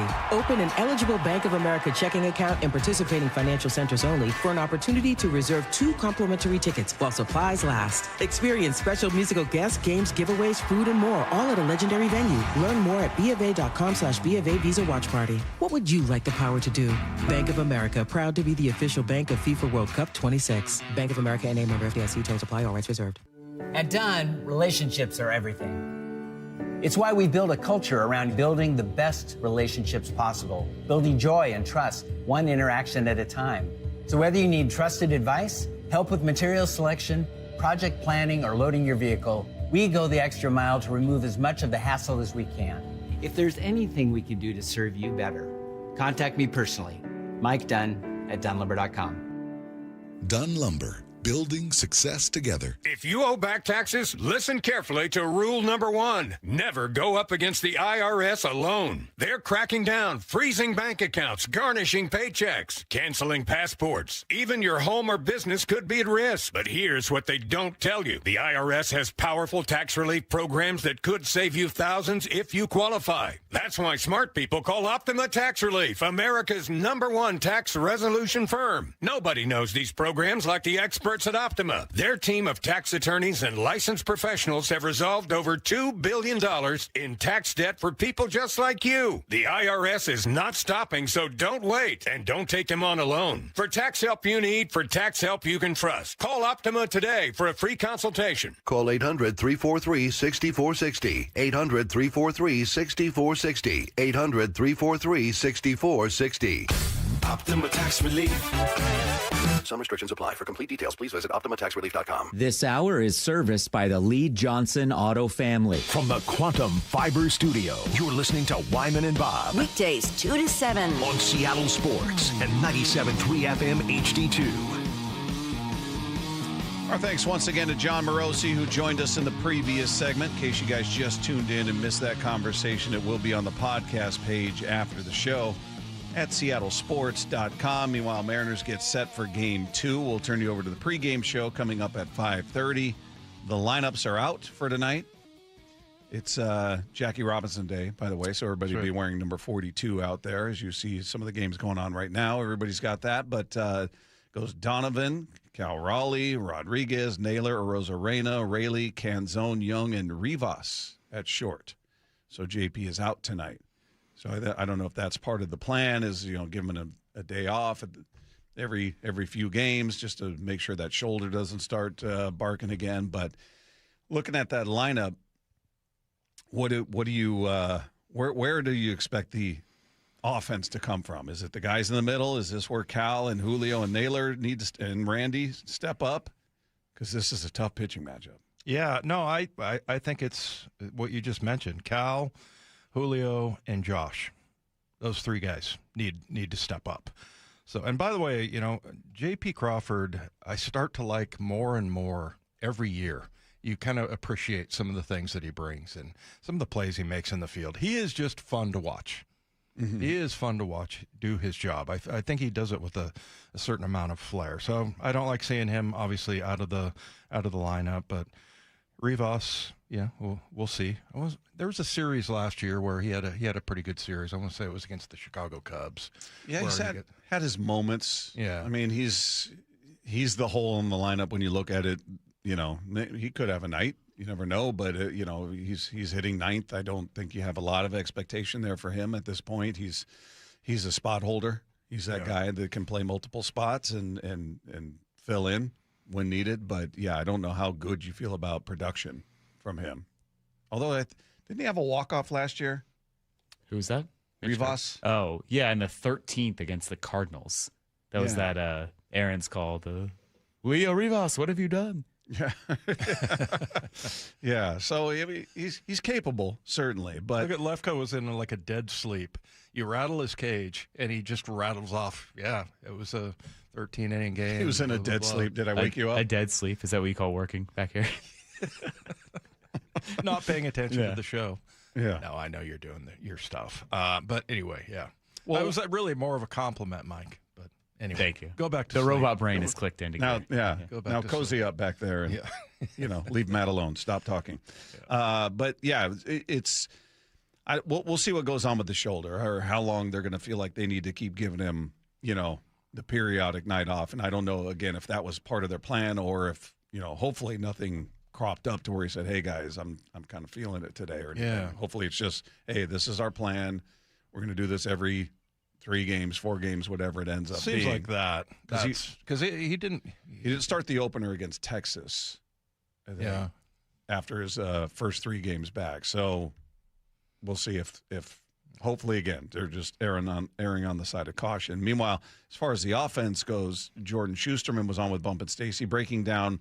You know, look, all these guys are slumping, talking about Cal, Julio, Naylor. They're showing some signs. Certainly Julio has, although his hit streak came to an end last night. But he talked about why, in his opinion, Naylor's slump is different than Cal and Julio. With Josh Naylor, it's not a matter of strikeouts, right? It's a matter of actually impacting the pitches that he can do damage on, because he can make contact. The problem is he's just making a lot of bad contact. He is someone that will chase outside of the strike zone, and it seems like the pitchers are kind of finding ways to get him to just swing at bad pitches and roll over weakly or pop out. And that's a different kind of genre of poor offense that is not particularly fun to watch. It's very different than Cal and Julio striking out a million times, but it's also frustrating and can contribute to kind of some offensive slump. Yeah, I feel like we have seen him pop up a lot. Josh? Yeah. And rolling over, you know, they're throwing him away, low and away, and he's trying to pull the ball, and he just rolls over on it, and it's kind of a weak grounder to the infielder.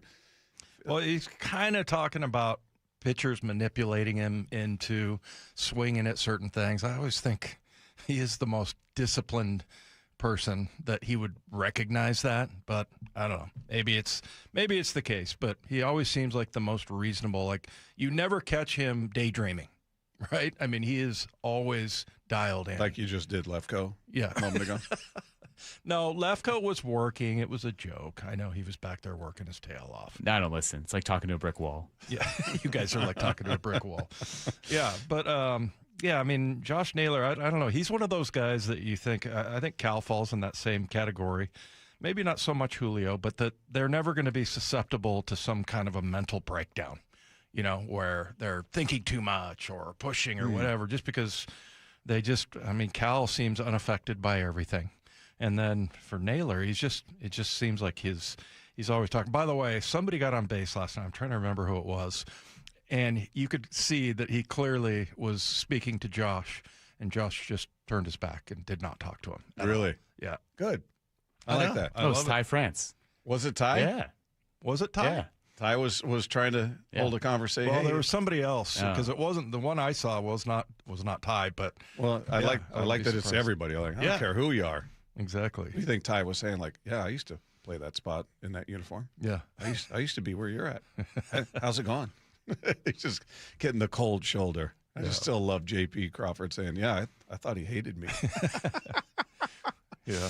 Oh, so good. He's consistent, though. And that's kind of what I was talking about. I mean, I think he's just a very consistent discipline mentally that, this is the way he's going to do things no matter what. Although he did incorporate the leg kick, and he doesn't like it. He's mad about it. Yeah, so he's fine. I don't think anybody's immune to pressing. Their demeanor, the way they deliver their message may not change, but internally, I don't think anybody's immune. We've seen Cal chasing. Now, he strikes out a lot anyway. I feel like he's chased more than we've seen. Oh, yeah. Certainly last year. I mean, there's always going to be swing and miss, but man, some of the pitches he's swung at, I'm like, what are you seeing there, man? Yeah, just a little pressing a bit, it feels like. Meanwhile, what can some of the Mariner players learn from one of their opponents last night? We're going to hear about that when we sweep the dial. Coming up with Wyman and Bob, it's Seattle Sports on 710. Bump and Stacy, weekdays 10 to 2. Seattle Storm cleaned up in the WNBA draft, taking Spanish center Amafam Tiam at number 3 overall, and then acquiring LSU superstar Flau'jae Johnson. Yeah, I was a baller. She's your modern big man. She can dribble, she can shoot. Flau'jae, low-key, was one of like the first real modern athletes to get paid. Man, I know a lot of people focus on the men's game when it comes to that, but Flau'jae needs to be in this conversation too, man. She's a pioneer. Bump and Stacy, only on Seattle Sports. Hey, are you dealing with pain, or maybe you've got an injury you've been dealing with for a while, and now you think you've reached the end of the road, you're looking at surgery or even joint replacement? Well, put a pause on that for a moment. It's Bob Stelton here, and before you go with surgery, go see Dr. Mark Wagner, MD, at Seattle Sports and Regenerative Medicine. I did the same thing. I thought I was at the end of the road after getting all kinds of treatment on my hip, down to physical therapy and steroid injections, and nothing was working. So I thought, that's it. It's surgery, until I remembered all the testimonials I heard with Dave Wyman and everybody talking about this 90-minute outpatient procedure. So I went to go see him. He took a look at the film work and said, I can help you. I can help you. And he did. It's night and day. And I had heard all of those testimonials from Dr. Wagner, who is the most experienced in the Northwest. He's a board-certified physician with over 30 years of experience performing more than 20,000 stem cell procedures. And he only uses your own stem cells to regenerate cartilage in your own joints. So people with severe osteoarthritis, even a bone-on-bone, are back to doing what they enjoy without pain and, more importantly, without surgery. So whether it's a hip like I had, maybe it's a knee, a shoulder, elbow, whatever it is, before you choose surgery, go see Dr. Mark Wagner first. Just go to drmarkwagnermd.com. That's drmarkwagnermd.com.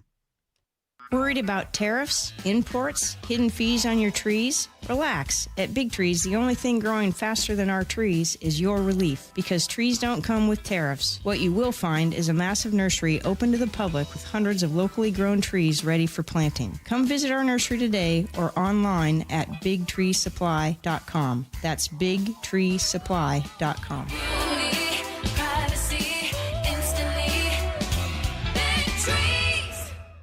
Dealing with divorce and custody issues can be terrifying and very lonely, but you don't need to face it alone. Goldberg Jones has been helping Northwest husbands and fathers for more than 30 years. Thousands of men have put their trust in us. You can too. Learn more at goldbergjones.com. Opened in 1933, our family is still here, doing the right thing for your family. Lee Johnson Auto Family, the LJ way.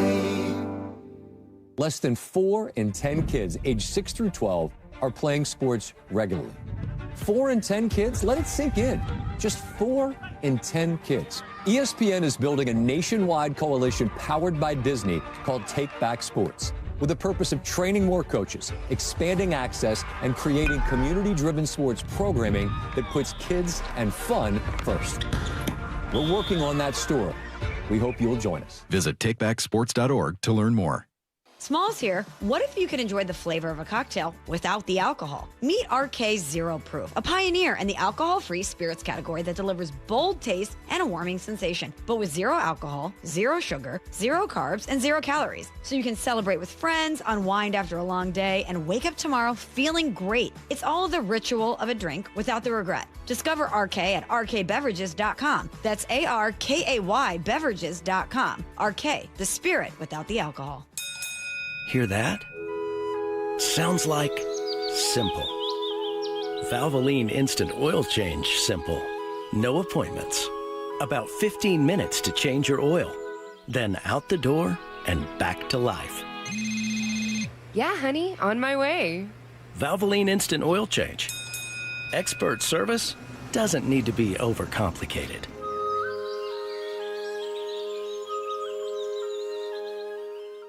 Mariners and Padres tonight in San Diego. First pitch at 6:40. Pregame at 5:30. Hear every pitch live for free on the Seattle Sports app. Running a small business means juggling a lot. Your network has to handle it all. That's where a fiber-only provider falls short. You need a partner who gives you a greater advantage. Introducing the Total Solutions Advantage only from Comcast Business. A first-ever combination of the largest, fastest fiber-powered network, the most reliable Wi-Fi, gig speeds with equipment and security included, and a 5-year price lock. Plus, it's all backed by a 30-day money-back guarantee. The Total Solutions Advantage only from Comcast Business. A new standard for small business with reliability, security, and savings in one. Switch today. Get started with a great offer as low as $60 a month.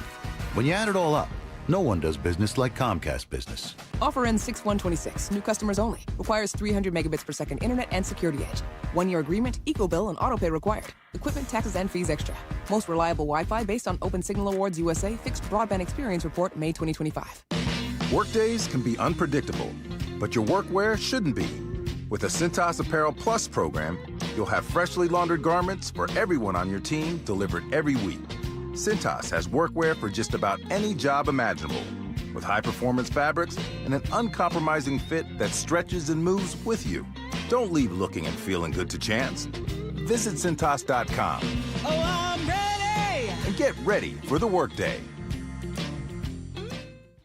Help DEA keep our communities safe and healthy by participating in National Prescription Drug Take-Back Day, Saturday, April 25th. Take action right in your own home by cleaning out your medicine cabinet of unneeded medications. Keep them safe, clean them out, take them back. Find a collection site near you at DEATakeback.com. Do your part to lower overdose deaths and prevent prescription drug misuse before it starts. That's DEATakeback.com. Scanning the airwaves for the most interesting and entertaining stories of the day. Sweeping the dial. Every afternoon at 4:45 with Wyman and Bob. Presented by Silver Reef Casino Resort. Hey, we're still all trying to figure out that balk that was called on the Mariners in the second inning, not the inning where runs scored. Some people thought Wu getting frustrated led to runs being scored. That was not the case. The meltdown? The meltdown, yeah. He got out of that inning, by the way. But after the game, Brian was explaining at least what was told to him about why that was called a balk. I understand what he was trying to say. I didn't really think that the parameters in which, he said he was too far off the bag for when I picked over, which I understand the rule, but I just didn't think he was far enough off for it to equate to that, but that's why I pitch and he's done that. Yeah, that was the part that confused me. He said he was too far, so it's some subjective. With his foot on the rubber, he needed to be closer to the bag. Yeah.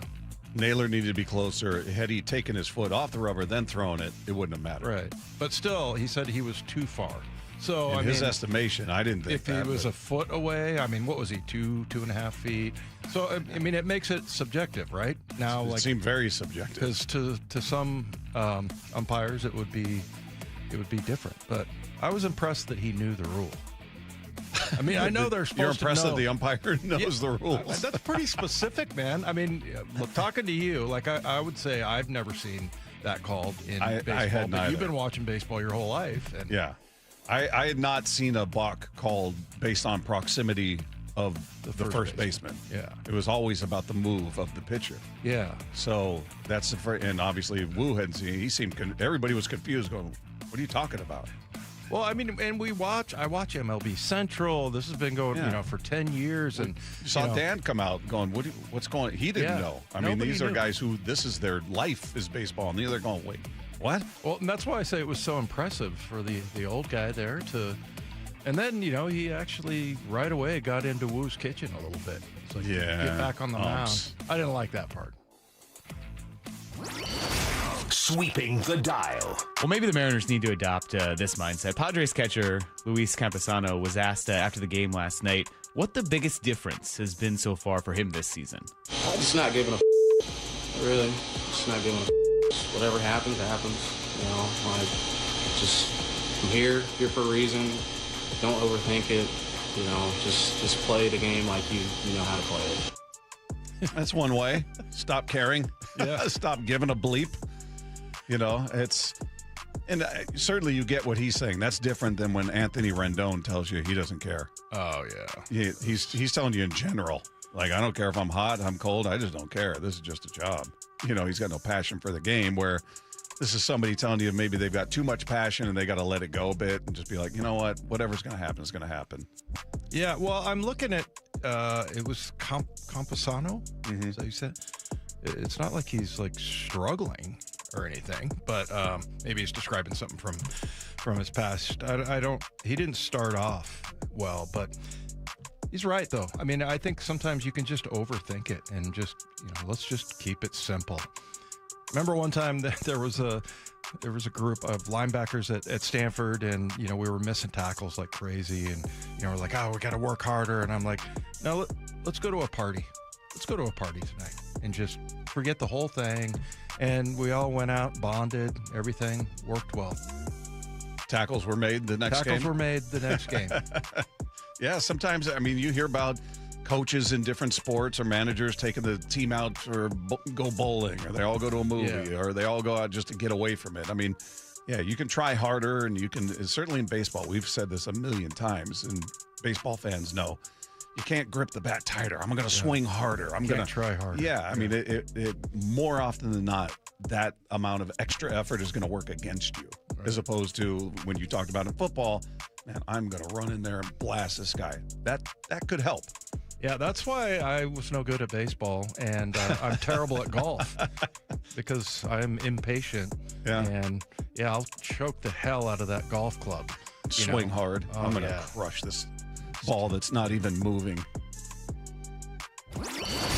Sweeping the dial. Well, we'll know in about a month officially who the Seahawks will open with. It sounds like it won't be the Chiefs. Their owner, Clark Hunt, at the league meeting said, quote, they're not expecting to start the season in Seattle. Well, I didn't say officially they're not. They're not expecting to, but you wonder if Patrick Mahomes is back. Maybe that changes things, because Ian Rappaport was breaking it down to Rich Eisen. There's a chance that Mahomes is ready for the opener.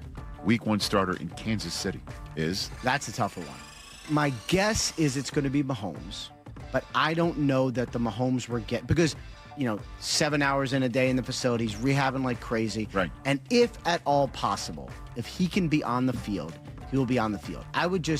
It will be weird for us, for all of us. Yes. Because we're going to see Patrick Mahomes, and there's going to be probably like a month, or I don't even know, however long it is, when you're like, I see Patrick Mahomes, but he doesn't quite look like himself. And that is okay. But we are going to have to get used to that, because, LCL is really tough. It's a longer recovery. We saw with Carson Wentz, he never quite came back as the Carson Wentz he was previous.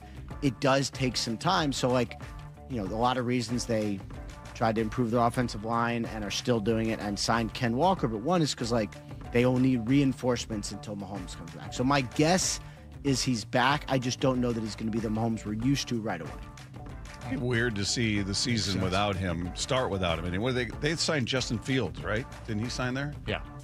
So I guess he would be the person. I don't know who's behind him. I'd have to look at their depth chart. But Justin Fields, the one that Mark Schlereth thought he was maybe left-handed. I don't know. He's had so many comments about so many players. I don't know which one is which, but are you sure you're right-handed? Yeah. Yeah. Fields is the one that, obviously he was Ohio State, right? Didn't he go to Ohio State? One of the ones that he was going to break. Right. He was going to break the trend of Ohio State quarterbacks not panning out in the NFL. Right. And he has since been the starter for the Bears, and then he went to the Jets, where nobody succeeds, and now he's with the Chiefs. So we always visit this topic maybe once every year, every 6 months. I want to say Tom Zach is the most successful Ohio State quarterback in the NFL. Or was he the most successful Chicago Bear? Who was the one that... Oh, he might have been. Remember? Because we were talking about Bear quarterback that hadn't thrown 40 touchdowns hadn't thrown for. But isn't Tom Zach from Ohio State? I don't know where he played. I thought he was. If only there was a way to find out. Yeah. I don't really care enough. Yeah, that's pretty much where I'm at. Yeah, it'd be kind of weird watching the Chiefs without Patrick Mahomes out there. But, yeah, hopefully he makes a comeback. I like him. Yeah. How do you not like Patrick Mahomes? I have a friend who can't stand him. Why? My buddy Jeff. Because he thinks he... Is it the voice? Well, maybe. But no, he thinks he flirts around with, which I don't like either, when he, kind of acts like he's going to slide and then stays up a little bit. He's deking the defenders there. Yeah, well, he's basically taking advantage of the protection that it provides for him. Yeah. All right. Meanwhile, there's a lot of focus on one position when it comes to the Seahawks draft. We're going to get into that in Best of the Rest. It's coming your way next with Wyman and Bob at Seattle Sports on 710.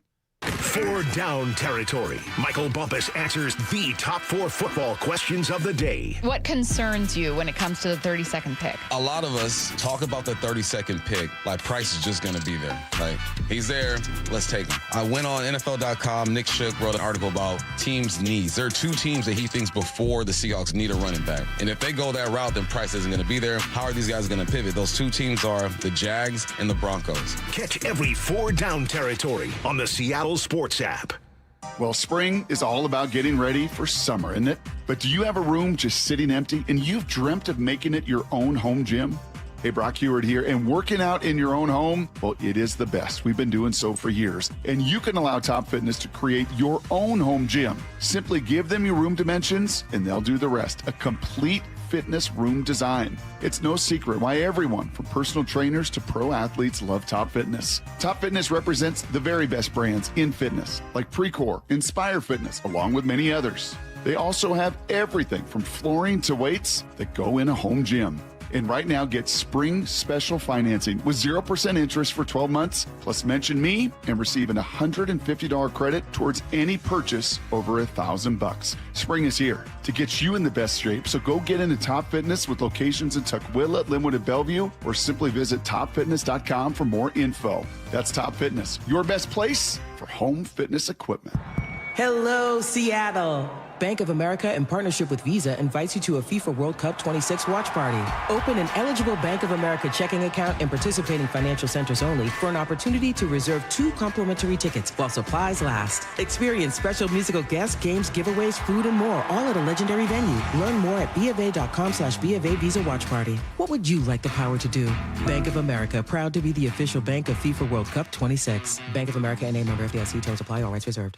Want more control over your kitchen? Chef Store makes it easier to buy once and stay stocked longer. Find big value in fresh proteins, seasonal produce, freezer favorites, and more. Open to the public, no membership required. Chef Store. Get more, save bigger.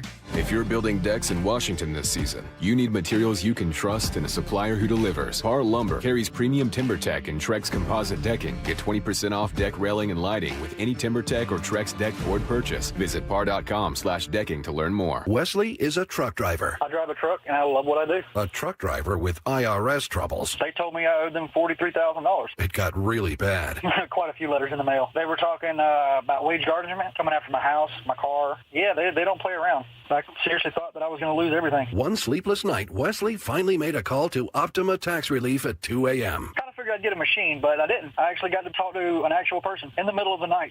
He found just what he was looking for. Oh, they were great people. You need a team of people that know what they're doing. Optima Tax, they know what they're doing. Optima Tax Relief came through with flying colors. I saved an incredible amount of money. Happy don't even come close. I was absolutely overjoyed. Take Wesley's advice. If you're in any kind of trouble with the IRS, call Optima Tax Relief.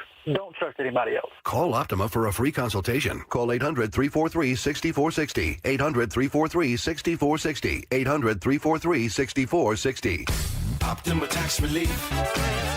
Some restrictions apply. For complete details, please visit OptimaTaxRelief.com. Running a business means wearing multiple hats. So if you're like me, you probably started out using your personal phone, taking client calls and texts nonstop. As my business grew, I needed something smarter. That's when I switched to Quo, the #1 business phone system. Quo works right on your phone or computer. No carrying 2 phones, no clunky landline, just one easy app you can try for free. Your team can share one number and handle calls and texts together like a shared inbox. Any teammate can jump into the conversation, so customers get faster responses. And Quo's AI assistant summarizes your calls and responds to customers 24/7, so you never miss a lead or opportunity. All this starts at just $15 a month. That's basically 2 coffees. You can even keep your current business phone number. Find out why 90,000 businesses trust Quo. No missed calls, no missed customers. Try Quo for free at quo.com/sports. That's quo.com/sports to try Quo free. QUO.com/SPORTS. Hey, did you hear about that multi-billion-dollar Roundup settlement? Yeah, it impacts people who are exposed to weed killers at work or at home, even if you just used it in your own yard. Lawsuits claim it causes non-Hodgkin lymphoma, a blood cancer. But we're not sick, so that doesn't affect us. But it does. This cancer can take 10 to 15 years to show up. That's a long time after exposure. It is, and that's why the settlement is paying claims for up to 21 years. If you get sick, even years from now, you could get $6,000 to $165,000 or more as part of the settlement. So what's the catch? If you stay in, you give up the right to sue them later. Learn more at weedkillerclass.com or call 1-888-403-8201. If you or a loved one has or had non-Hodgkin lymphoma, even if they've passed, you must register for benefits. That's weedkillerclass.com. 1-888-403-8201. Paid for by the Roundup Settlement. This is Seattle Sports. Streaming through the Seattle Sports app. KIRO AM Seattle. KIRO FM HD2 Tacoma. Home of the Seahawks, Mariners, and everything Seattle sports. Seattle Sports Snapshot. Mariners get back to it tonight after getting shut down for the most part by the Padres pitching, losing game 1 of their 3-game series. They throw Emerson Hancock out there tonight going up against Randy Vasquez. Great pitching matchup, which you'll catch right here starting at 5:30 with the pregame show. 6:40 first pitch right here, Seattle Sports on 710. Games going on right now. Bottom of the 5th in Philadelphia. Cubs up 5-1 on the Phillies. They're in the top of the 6th. In Detroit, Tigers and Royals knotted up at 1 apiece. Reds out to an 8-2 lead over the Giants in the bottom of the 5th. Pirates shutting out the Nationals 2-0 in the bottom of the 5th. Angels and Yankees in New York. Yankees up 3-1 on the Angels in the top of the 4th. Braves shutting out the Marlins in the bottom of the 3rd, 2-0. No score between the Rays and White Sox early in that one, bottom of the 1st. And top of the 2nd in Milwaukee, the Blue Jays out to a 1-0 lead over the Brewers. Snapshot, brought to you by Miller Lite. When it's game time, it's Miller time. From the Quantum Fiber Studio, this is Wyman and Bob. On Seattle Sports. Streaming live on the Seattle Sports app and at seattlesports.com. Now, here are your hosts, Dave Wyman and Bob Stelton. For those of you on the video stream right now, enjoy. Bob, we were talking about comic books and the Invisible Man. Yeah, you were talking about it with Matt, superhero. And Matt made me disappear. Yes, he did. Look at that. I thought I'd give all the viewers a treat and save them from this. Well, the funny thing is it's a picture of his coat. Yeah, on the back of his chair there. Picture of my empty chair. Yet you heard my voice. Yet Bob was sitting there. I swear he was. He's a ghost. Matt's taking the superhero thing way too far. Yeah. We were talking about his comic books and everything during the break there, and he just said, "I just like reading them alone, away from people." Yeah. Yeah, and I said on his gravestone, it's going to say, I had one thing that yours was that, but mine was just leave me alone. Yeah, I think that'd be perfect. And honestly. Bob's was finally.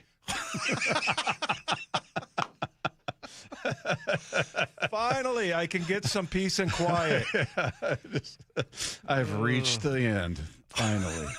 This is my happy place. That is good. Oh, Matt, we love him. We love that guy. All right, time to get into some of the conversations happening with Bump and Stacy, Brock and Salk. We call it Best of the Rest. We know you love listening to us, but there are great discussions happening all over our station. No, you idiot. It's the Bills. You can die when you're dead. Yep, just not good at bats. It's time for the Best of the Rest. How dare you? Always remember those words of wisdom, Dave. You can die when you're dead. I love it. It's perfect. So Yeah. good. Bumpus is on a roll right now, or maybe I'm just finally getting his humor. He cracks me up. Yeah. He has certain little catchphrases that he says, like, yeah, those guys over there, like if he's talking about the 49ers. Oh, yeah. Over there. No, it's down there, Dave. Oh, that's right. You said down. Right, left go? Everybody's Is it down over or there. down? We don't know. I mean, it's everything, but yeah. I think all apply, but who knows? All apply? All apply. Are you trying to figure out what happened to the video? Did Brady break it or did you? Who broke it? I don't know how to work that. No, I know how to work it when it's working. I don't know how to break it. I don't know how to work it when it's working. All right. Who annoys you the most, Matt? The person asking me a question right now. And that just happens to be you right now, Dave. You have no idea the sense of pride that I get from that. That's a weird thing is everybody seems to take great delight in being the one that annoys Matt because Brady will be back there going, if I can just annoy him with my presence, I win. This is great. Yeah. Which I never understand because I'm easily annoyed. You're not accomplishing anything. Like it's not this great feat. Like, oh my gosh, like we made Matt annoyed. Yeah, we cracked the code. You finally broke him down and got him annoyed. You finally figured it out. Yeah. You know how to annoy Matt. Speak to him. Yeah, acknowledge him. Yeah.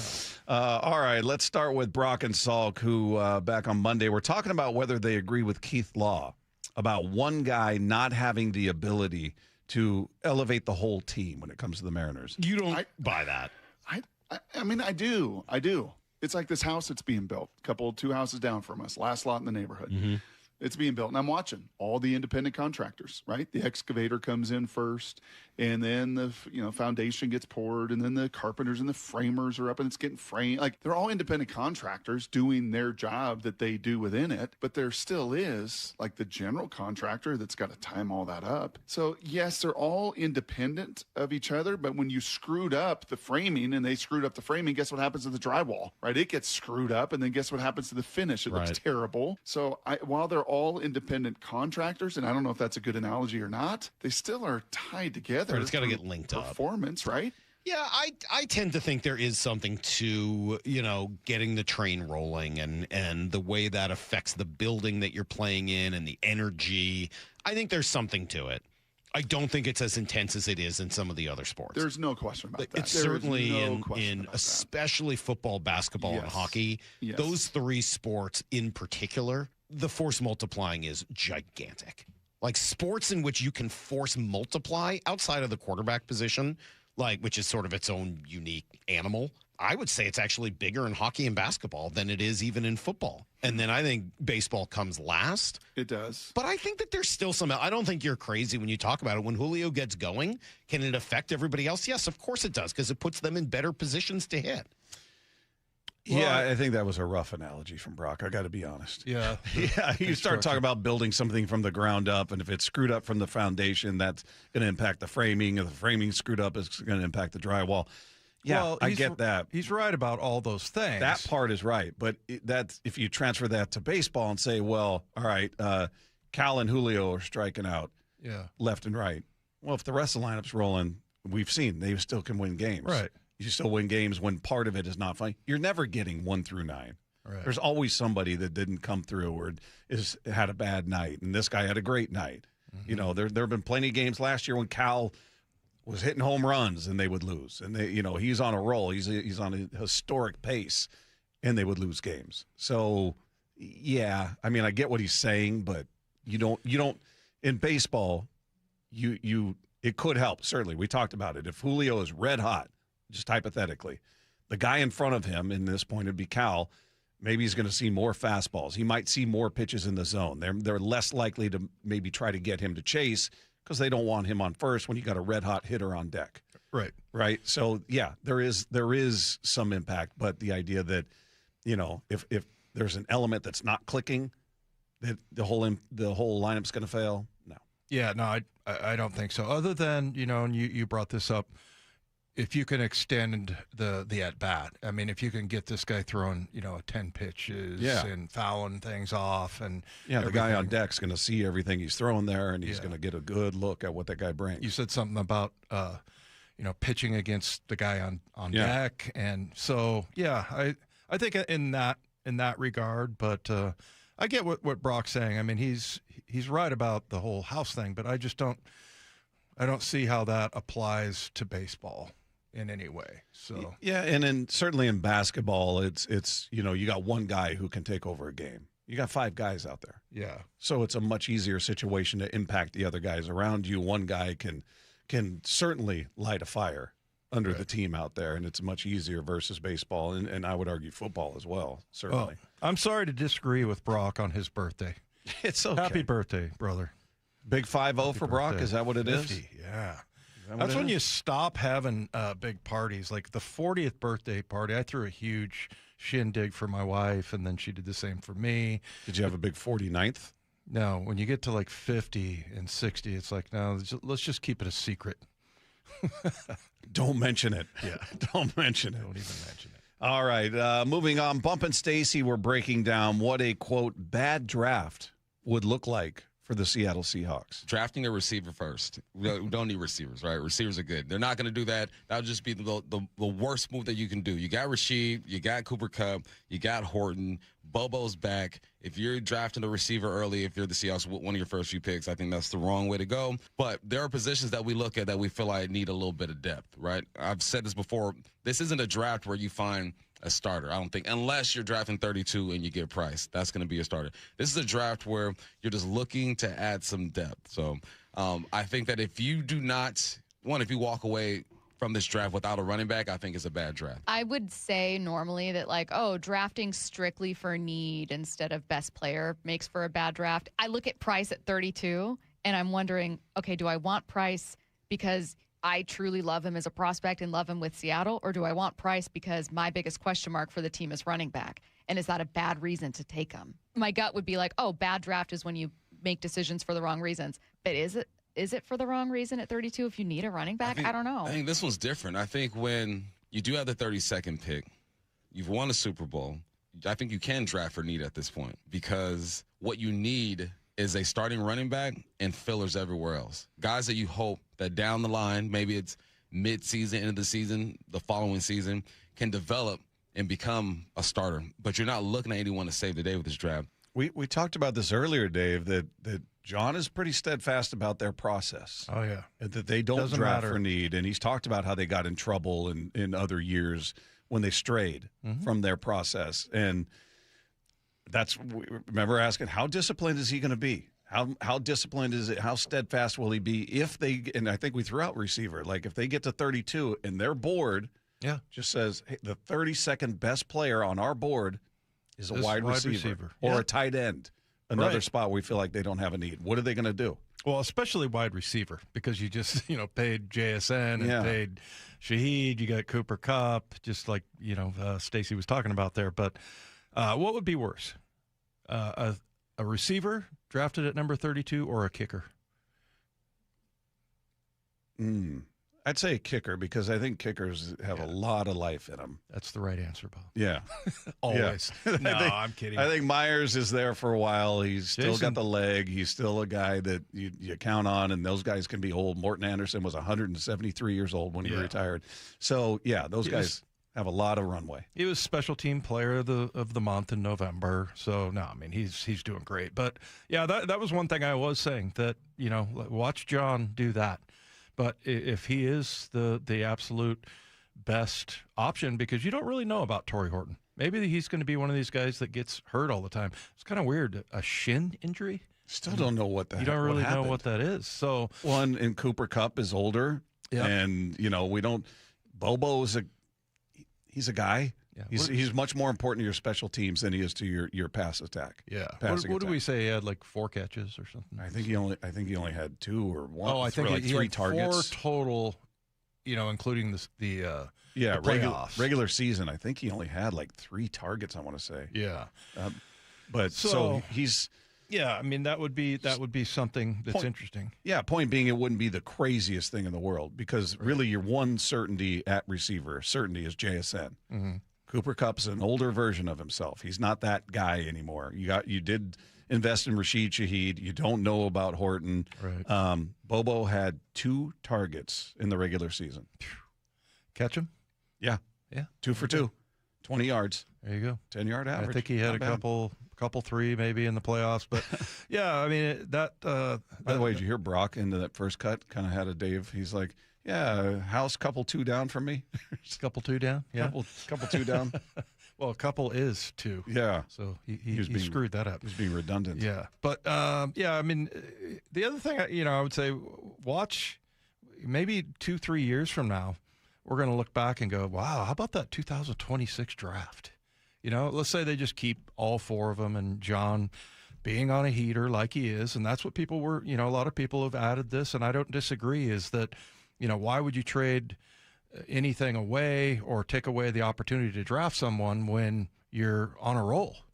And he is, as far as the draft lately. So, yeah, this will be a kind of an interesting, no pressure type of. You feel a certain type of way, right? Every year at the draft that you're like, oh my God, we gotta get this, we gotta get that, and this year you don't really, like Bumpus said, it was like a championship offseason. There was nothing that was terribly urgent. You did lose 4 players that are pretty significant, but this, you feel like you can get by. And like I said, go through the exercise and look at the depth chart. Yeah, you're not going to see Kobe Bryant and Reek Woolen and, Boye Mafe or K9, but look at what we have. Yeah. This is still a really well-built team. I like this. We did get a mean text, or maybe they're just being honest. Joe in Bellevue said that clip was the best of the rest. Yeah, it's in the group. It's in the group. We'll see how you feel about this one. This is why, Joe? Because we said so. That's exactly right. Brock and Salk. Salk apparently finds a random website, I'm not sure which one it was, that says the Seahawks had the worst offseason so far. And then he's wondering if they are missing something when it comes to the Seahawks offseason. And I'm not putting a lot of stock into this because it's Fantasy Trader, and I'm not freaking out over what Fantasy Trader thinks about the Seahawks offseason. I promise I'm not. Yeah. But it did make me at least think about the conversation around this and wonder, Brock, are we ignoring the story? Because I don't think Fantasy Trader, while they may have exaggerated this a little bit, I don't think they're wrong or necessarily, no, I shouldn't say wrong. They're not alone in their feelings that the Seahawks have let a lot go without bringing a lot back. They lost their starting running back. They lost their starting safety. They lost a starting corner. They lost a rotational, big-time rotational edge piece. And they lost their offensive coordinator. When you just say that, it's kind of a lot. It is a little perplexing because outside of running back, I think of fantasy and those kind of sites. Yeah. And, I mean, you brought back Shaheed, and Cooper looks like he's going to play, and everybody in your tight end room is back, and JSN got an extension, and obviously Sam is back. All 13 linemen are back. So from just a production standpoint, as far as fantasy points go, it's the 2 running backs. Fantasy. Maybe they look at fantasy as like a real football thing. I don't know, Brock. I can't. Them and their I can't. 148 followers. I can't speak for Fantasy Trader necessarily. Okay. But Sando did a piece. Mora sent over. Did you read the stuff Mora sent over from Sando? Because he did a piece in The Athletic asking people's opinion on this, and they added $3.0 million in salary. That's last in the NFL, and they lost $61.5 million in salary out the door, which was 8th. Yeah, I mean, I guess like I said, I'm more comfortable putting it that like Bumpus, that this is a championship off season, so you're going to get, your roster is going to get pilfered, basically. So, and they'll have some answers between now and then, but I don't know. I'm to the point where, and you kind of have to be, that you have to kind of trust Jon right now, and Mike as well. I mean, of the players that left, who do you think Jon was most disappointed? Like, they really thought, hey, we're going to get this guy back. I certainly don't think it was Mafe. We talked about it a million times. They were trying to trade him in the season. Yeah. Reek Woolen, I don't think was that guy. I mean, he signs a 1-year prove-it deal. It's not like he had a bunch of offers and which one should I take. He's on a prove-it deal with Philadelphia. What was that number? Do you remember? Mike, do you remember the number that Reek Woolen signed for? I don't. Oh, I mean, it was a decent amount of money, but it's 1 year. Yeah. So there's no commitment beyond this. Show us what you can do, and then he's got a chance to reestablish his market. $12 million, Mike says. Okay. 12 million. So yeah, I mean, it's a good chunk of money. Good for him, but it's not long-term security in the way of the length of contract where you would go after one of the like the Rams did with McDuffie. right? That's a commitment. Yeah. K9 and Kobe were the guys, and I'm curious as to how hard they tried to bring both of them back. I don't know if they were surprised at what they were offered out there on the open market, or it was just they said we like them, but we don't like them that much to pay that much money. I don't know. Yeah, I wonder if that also maybe could be an endorsement of Ty Okada. Could be. I mean, Ty Okada wasn't great in that Tampa Bay game. Had a couple missed tackles and was sort of out of position, but then, he made some plays. The interception he made on Sunday night against the Commanders, really good. So I don't know if that is the case. I don't know if that, K9 being let go.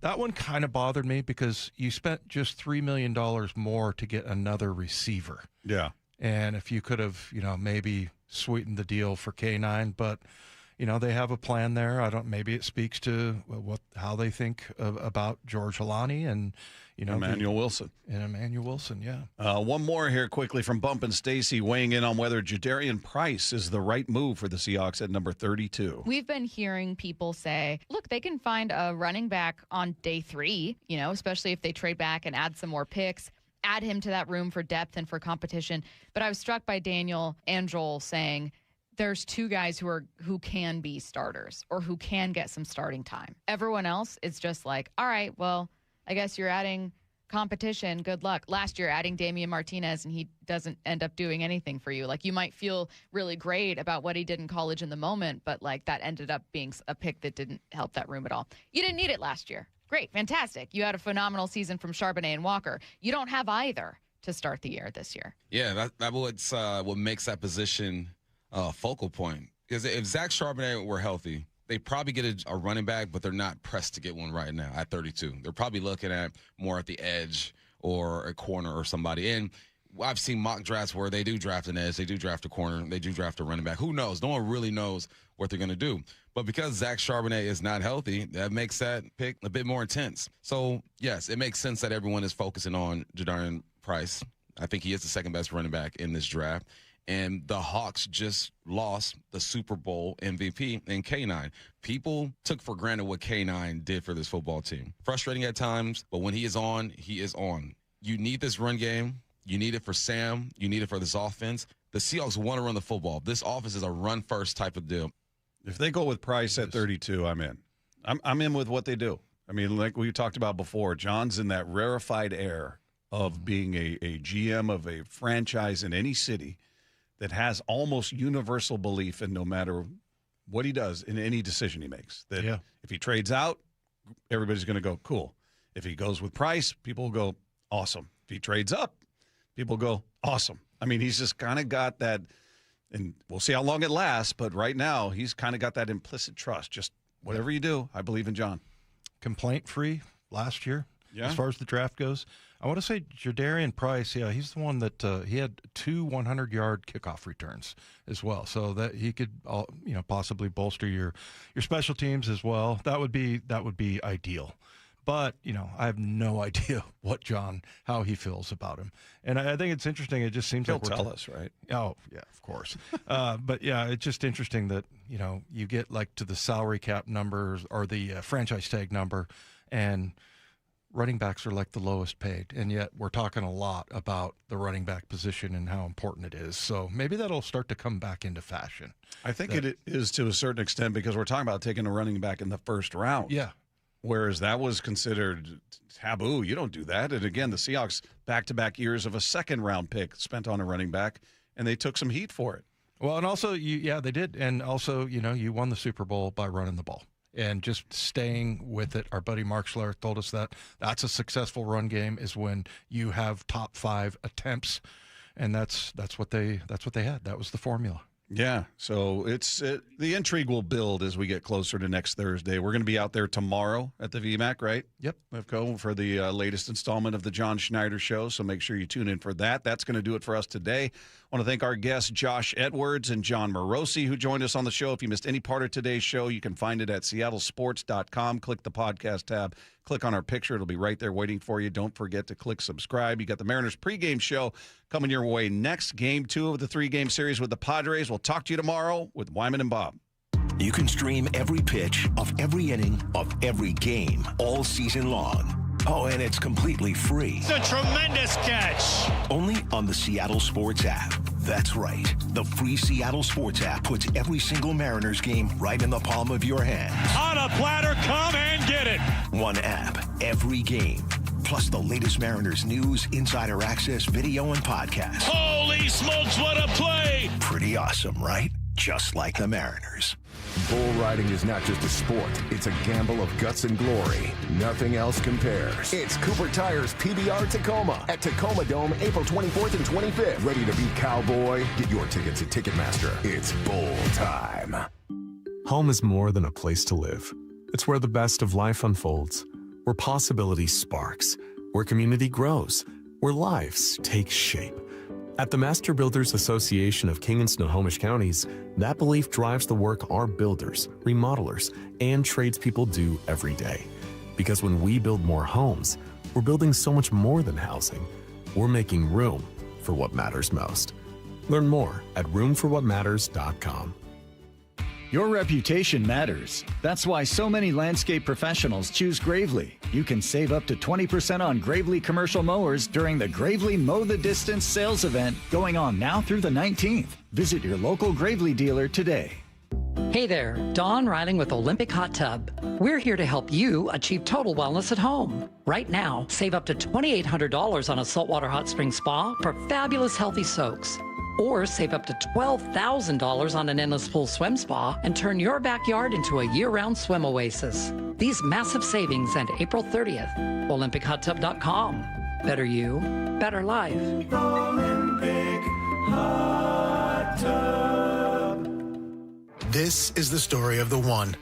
As a maintenance tech at a university, he knows ordering from multiple suppliers takes time away from keeping their arena up and running. That's why he counts on Grainger to get everything he needs, from lighting and HVAC parts to plumbing supplies, all in one place. And with fast, dependable delivery, he's stocked and ready for the next tip-off. Call 1-800-GRAINGER, click Grainger.com, or just stop by. Grainger, for the ones who get it done. I'm Ed Evans, CEO of Consumer Cellular. No, we're not one of the big guys. Truth is, we don't want to be. If you're over 50, Big Wireless probably has you paying for more data than you might need. You could be throwing away thousands over a lifetime. Our entry-level data plans start at just $20 a month. And for a limited time, switch and get your second month free. Call 1-888-FREEDOM, visit consumercellular.com or a store near you and get your second month free today.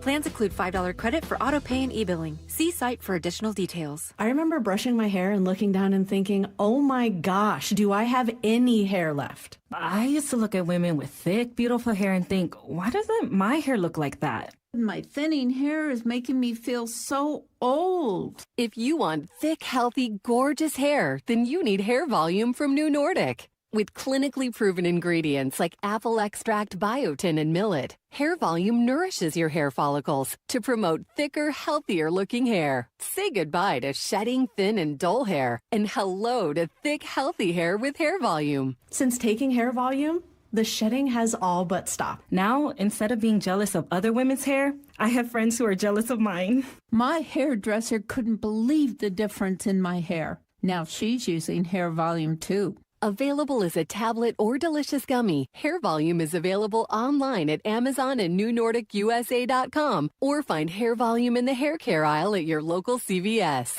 Mariners and Padres tonight in San Diego. First pitch at 6:40. Pregame at 5:30. Hear every pitch live for free on the Seattle Sports app. Hello, Seattle. Bank of America, in partnership with Visa, invites you to a FIFA World Cup 26 watch party. Open an eligible Bank of America checking account in participating financial centers only for an opportunity to reserve 2 complimentary tickets while supplies last. Experience special musical guests, games, giveaways, food, and more, all at a legendary venue. Learn more at BofA.com/BofA Visa Watch Party. What would you like the power to do? Bank of America, proud to be the official bank of FIFA World Cup 26. Bank of America, N.A., member FDIC. Terms apply. All rights reserved. Hey, Brock Hewitt here. For my friends at People come first. You've heard me talk about them. PCF Construction Group. People come first. And if you've been dreaming of a new deck, well, now is the time to call PCF before the good weather arrives and their schedule gets all filled up. With a new deck, patio cover, heater, and fireplace from PCF, you can enjoy your outdoor space year-round, no matter the weather. And for a limited time, get 50% off demolition costs. That's up to $5,000 when you book your project with PCF. Contact People Come First Construction Group for all the details. You know, they designed and built our outdoor living space, and we loved it. Start planning and designing your dream deck now so you're ready to build this summer. Planning, permitting, construction, they take time. So don't wait another day. Get started today. Get project ideas, browse their amazing photos, and find all the offer details at PCFgroup.com. That's PCFgroup.com. Making your outdoor space with People Come First. 511 is now part of Seattle, and they're celebrating at South Center Mall this Saturday, April 18th. 511 makes purpose-built gear, including pants, shirts, bags, and more, built to handle whatever your day throws at you. Be one of the first 100 people in line and get a free gift. Then check out the 511 Adventure Area and test your skills on the rock climbing wall. Join them from